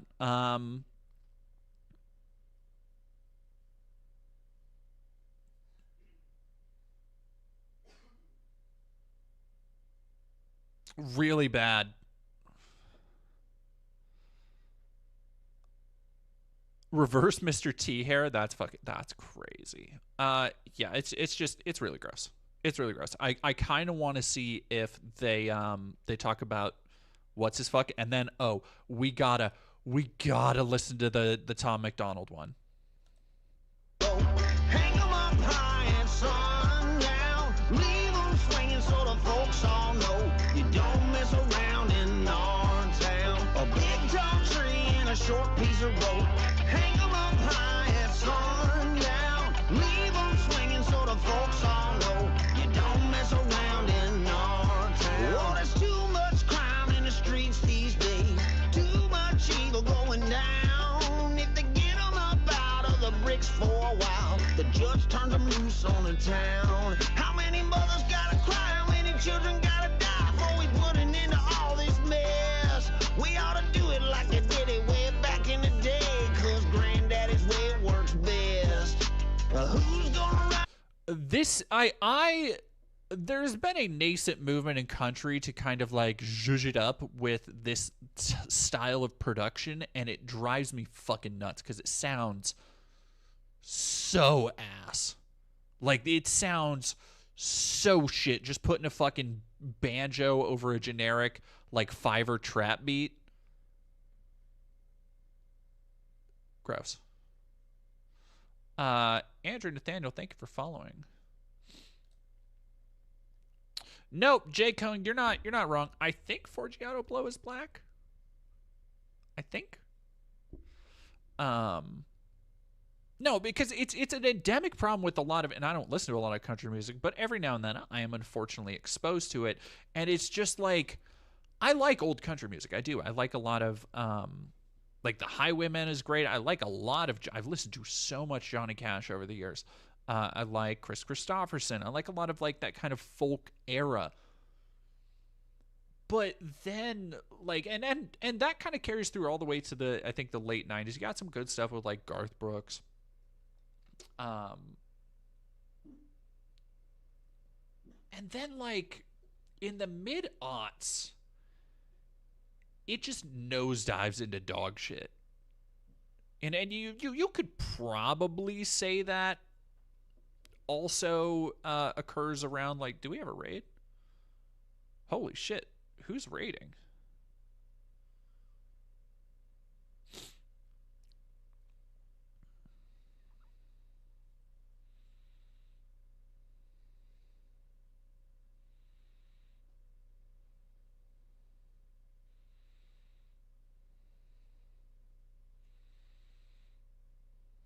It says he's white? Get the fuck out of here, really? Whoa, that's fucking crazy.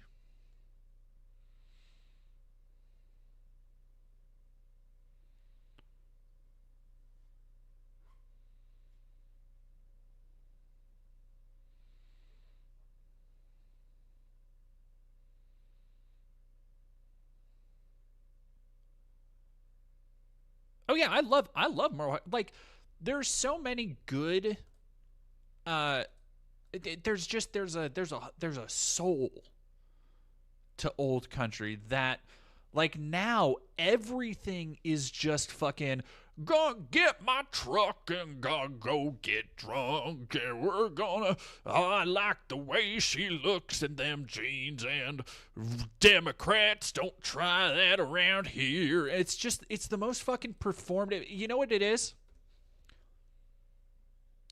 It's not country for working people. It's country for people who own car dealerships. You know, it's country for fucking people whose entire life is subsidized by like the government.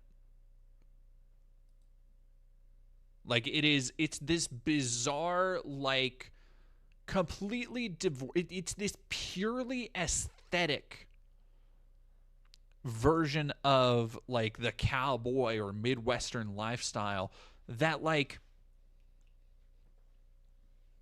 it gives me the ick as somebody who's been like had family farming, and I went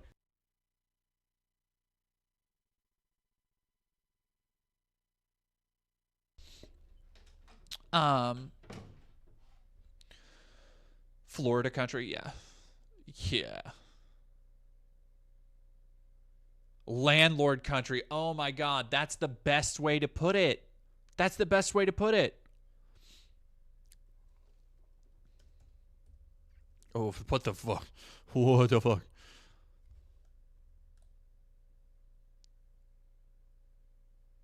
It's like, it's the only thing I can think of that is, like, white people culturally appropriating white people. And granted, I realize there's going to be people who are like, well, country was actually, like, country music on its own already has plenty of like blues, soul, R&B roots. Like the original roots of so much music, it goes back to black people. I went down a really nice rabbit hole. Oh god, that was this year, when Sinners came out, and Sinners had me going back down because a couple years ago I went through a big, like, R&B, soul, and a little bit of funk phase. And that sent me back down this year listening to, like, a bunch of, like, Muddy Waters and Howlin' Wolf and stuff like that. And you see the kind of origins of so much stuff when you go back to like those that original gestation of the genre, because you see where things like Marvin Gaye were stylistically influenced. But you can also see, especially in the blues, you can see where things like Black Sabbath were incredibly influenced.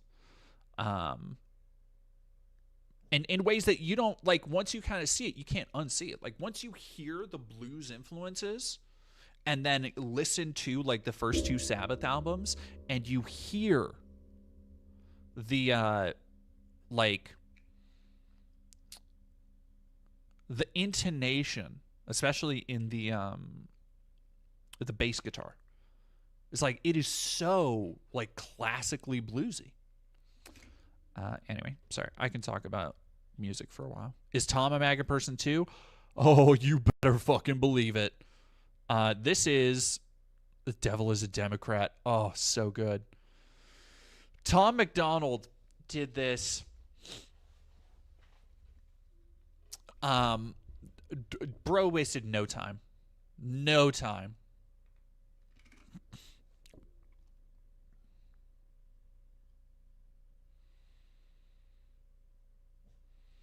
Sinners was just another immortality bad narrative. I don't think that was the takeaway at all.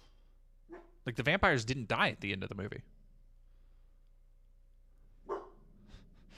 I need you to know Forgiato is not black. He cannot legally say the N-word. That's not surprising. That's not surprising. All right, let's... If we're going to suffer through it.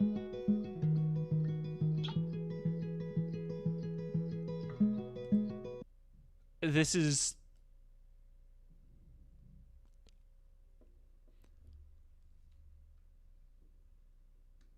I can't take this seriously. How am I going to take this seriously, man?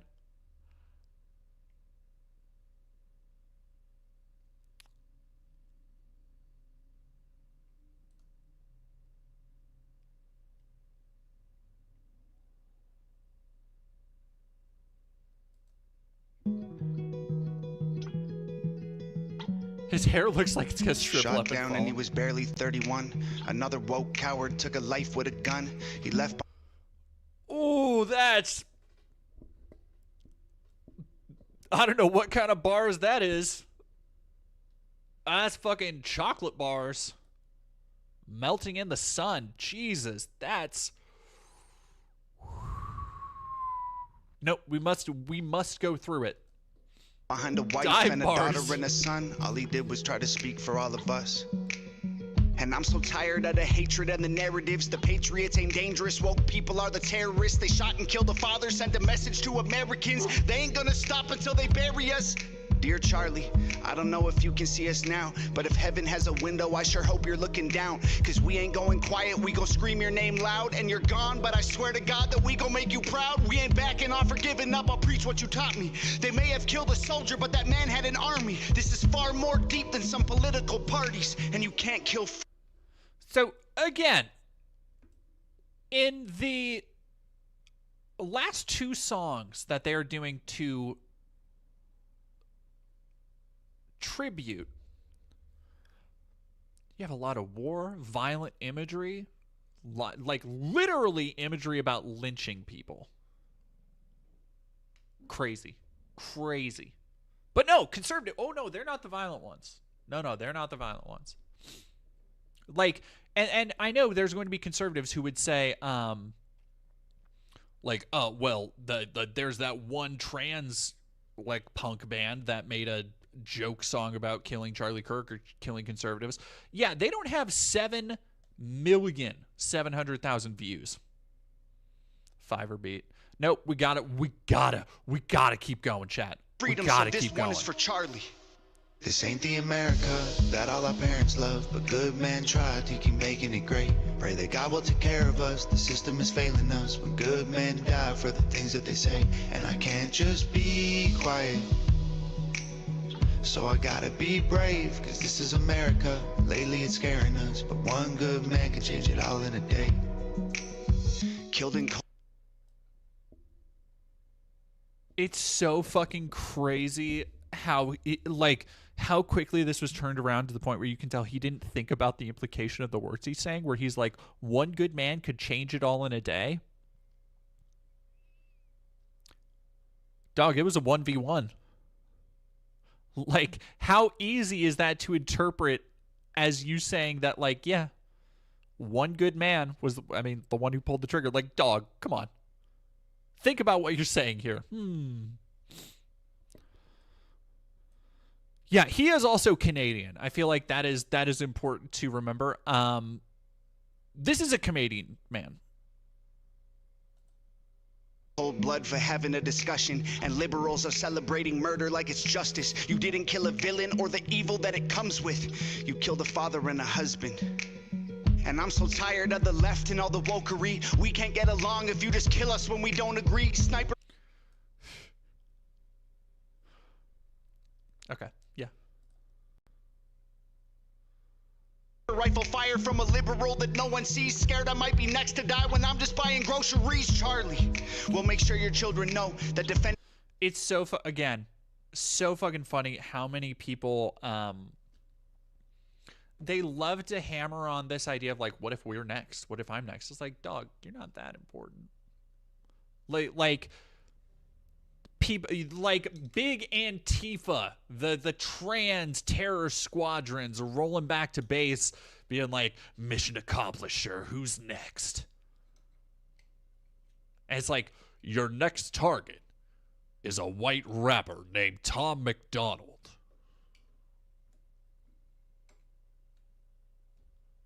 Like, you think you're at risk? Pretty far down the list, I feel.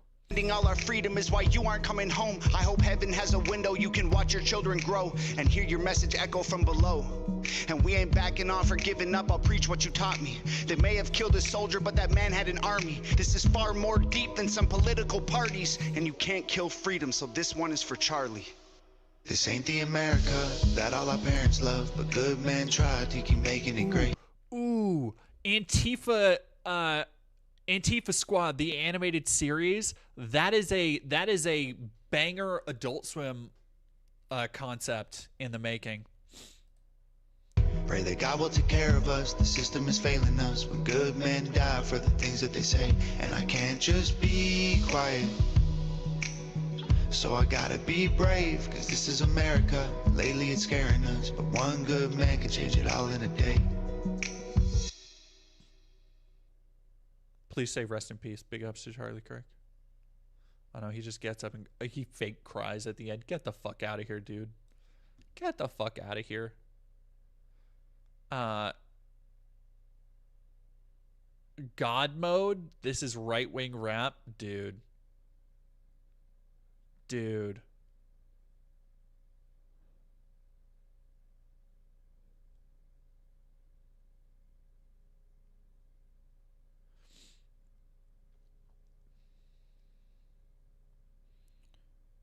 How dare they? Charlie Kirk song by Diesel. I'm sorry, chat. I'm sorry. We got to do one more. This one hurts. A young Christian man took a bullet for speaking his mind. Name was Charlie.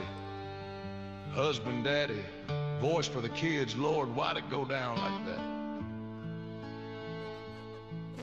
Stage lights cold as a winter rain.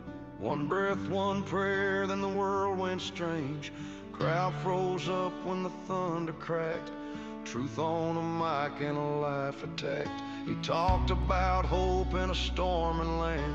Bible in the heart and a promise in his hands. But a shadow reached from a coward's perch, cut down a son in the middle of church. And I swear if the tables turned the other way, y'all know there'd be fires in the streets today. But here we stand with candles and a folded flag, begging God for mercy on the road we drag. I think it is AI. Like, these fucking lyrics don't make any goddamn sense.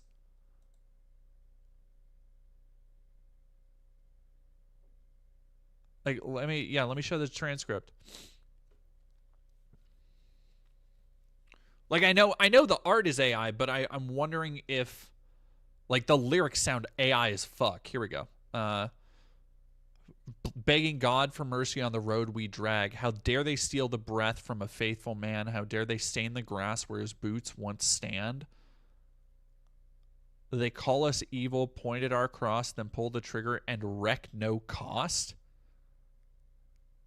If it were there, we'd be sirens. There'd be if it were there, there'd be sirens and flames. But we're praying for truth while we whisper his name. Darling, we ain't letting go of your hand. Erica holding on to the picture frame. Two little hearts asking who's to blame. America's weeping like a mourning dove. When a voice falls silent, that was speaking of love. Yeah, that's AI as shit, dude. God, could you imagine, like, oh my God. Sock Dolager. Oh no, we can't. We cannot. We can ignore it. We can ignore it. Yeah, it's just nonsense. It's absolutely nonsense. But thank you so much, Sock Dolager, for 1, 2, 3, 4, 5, 6 tier 1 subbies. Thank you so much. Let's go. What a nightmare. This shit is. I watched Charlie Kirk get assassinated. This is my experience. Why do you have 1.1 million views? We all did, bitch. The fuck?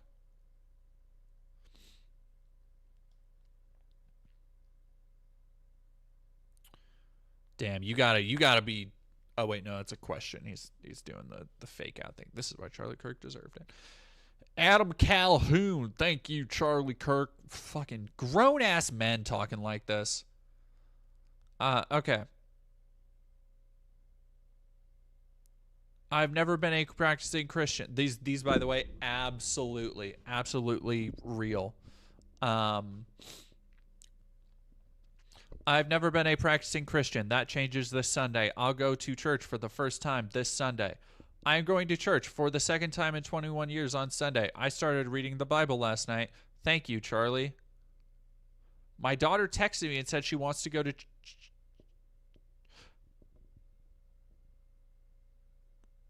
Are you noticing a trend here? I wonder if it'll continue. There's no way to say. Of these 7 million views that Tom apparently has on this song, how many are actually real now?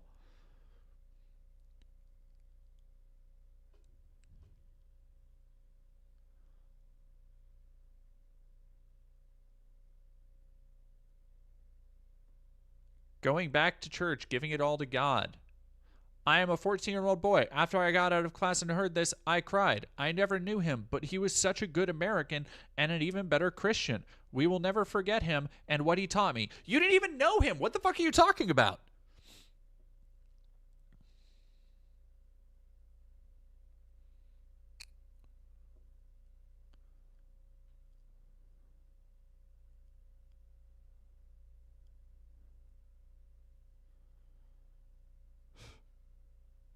"45-year-old man. I'm sitting alone crying over the loss of a man I never met but loved like a brother."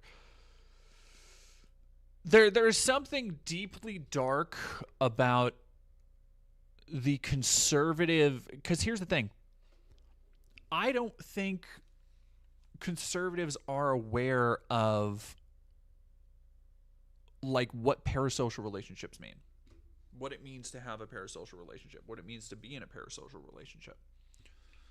Because that's what so many of them, and granted,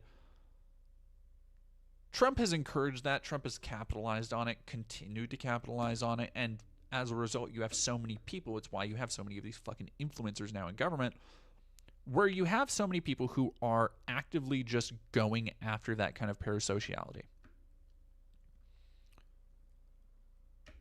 But it does lead to this. I think it's why we've seen such strong reactions about this kind of thing, where people crying like they actually knew the man. Because they buy into these ideas of who you are on the screen, who you are up there on the stage while you're spreading this propaganda bullshit. That's absolutely you. Not a curated version that you are presenting through the guise of social media, through the guise of, you know, like every influencer, like everybody has.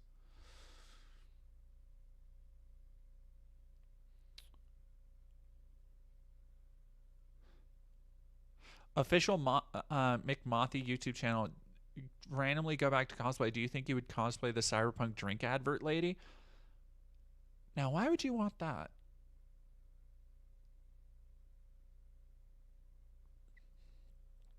I mean, let's just say I could. I could.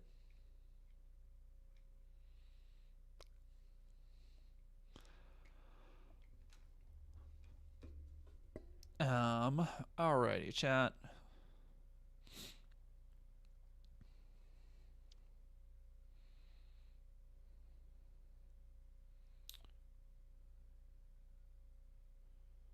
We got a lot of people live tonight.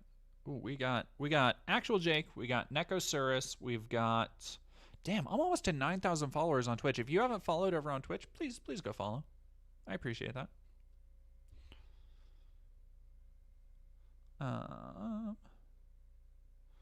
God damn it, they fucking reorganized shit again.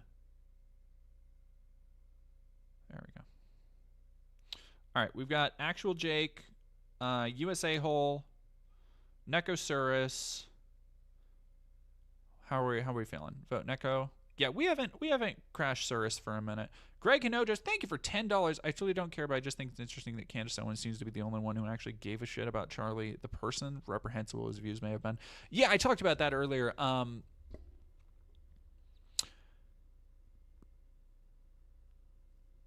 don't think there's much more to say about it. Like, it's weird. It's really annoying how like, again, I do feel, you know, if Charlie's out there in the ether, if his consciousness is looking down at all of us, he's got to be fucking pissed. She's tearing Luna apart. So I didn't see that. Is she going after? Okay, I guess here. Give me a second. Let me.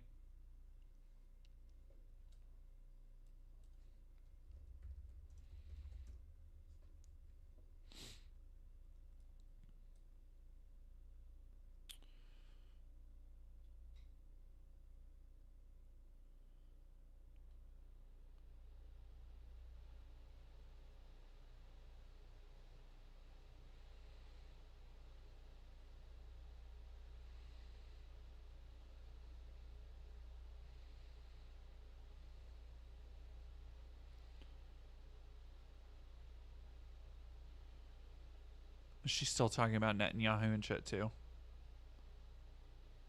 Yeah. Okay. I do have to get going, but I will look into that and see what she's doing.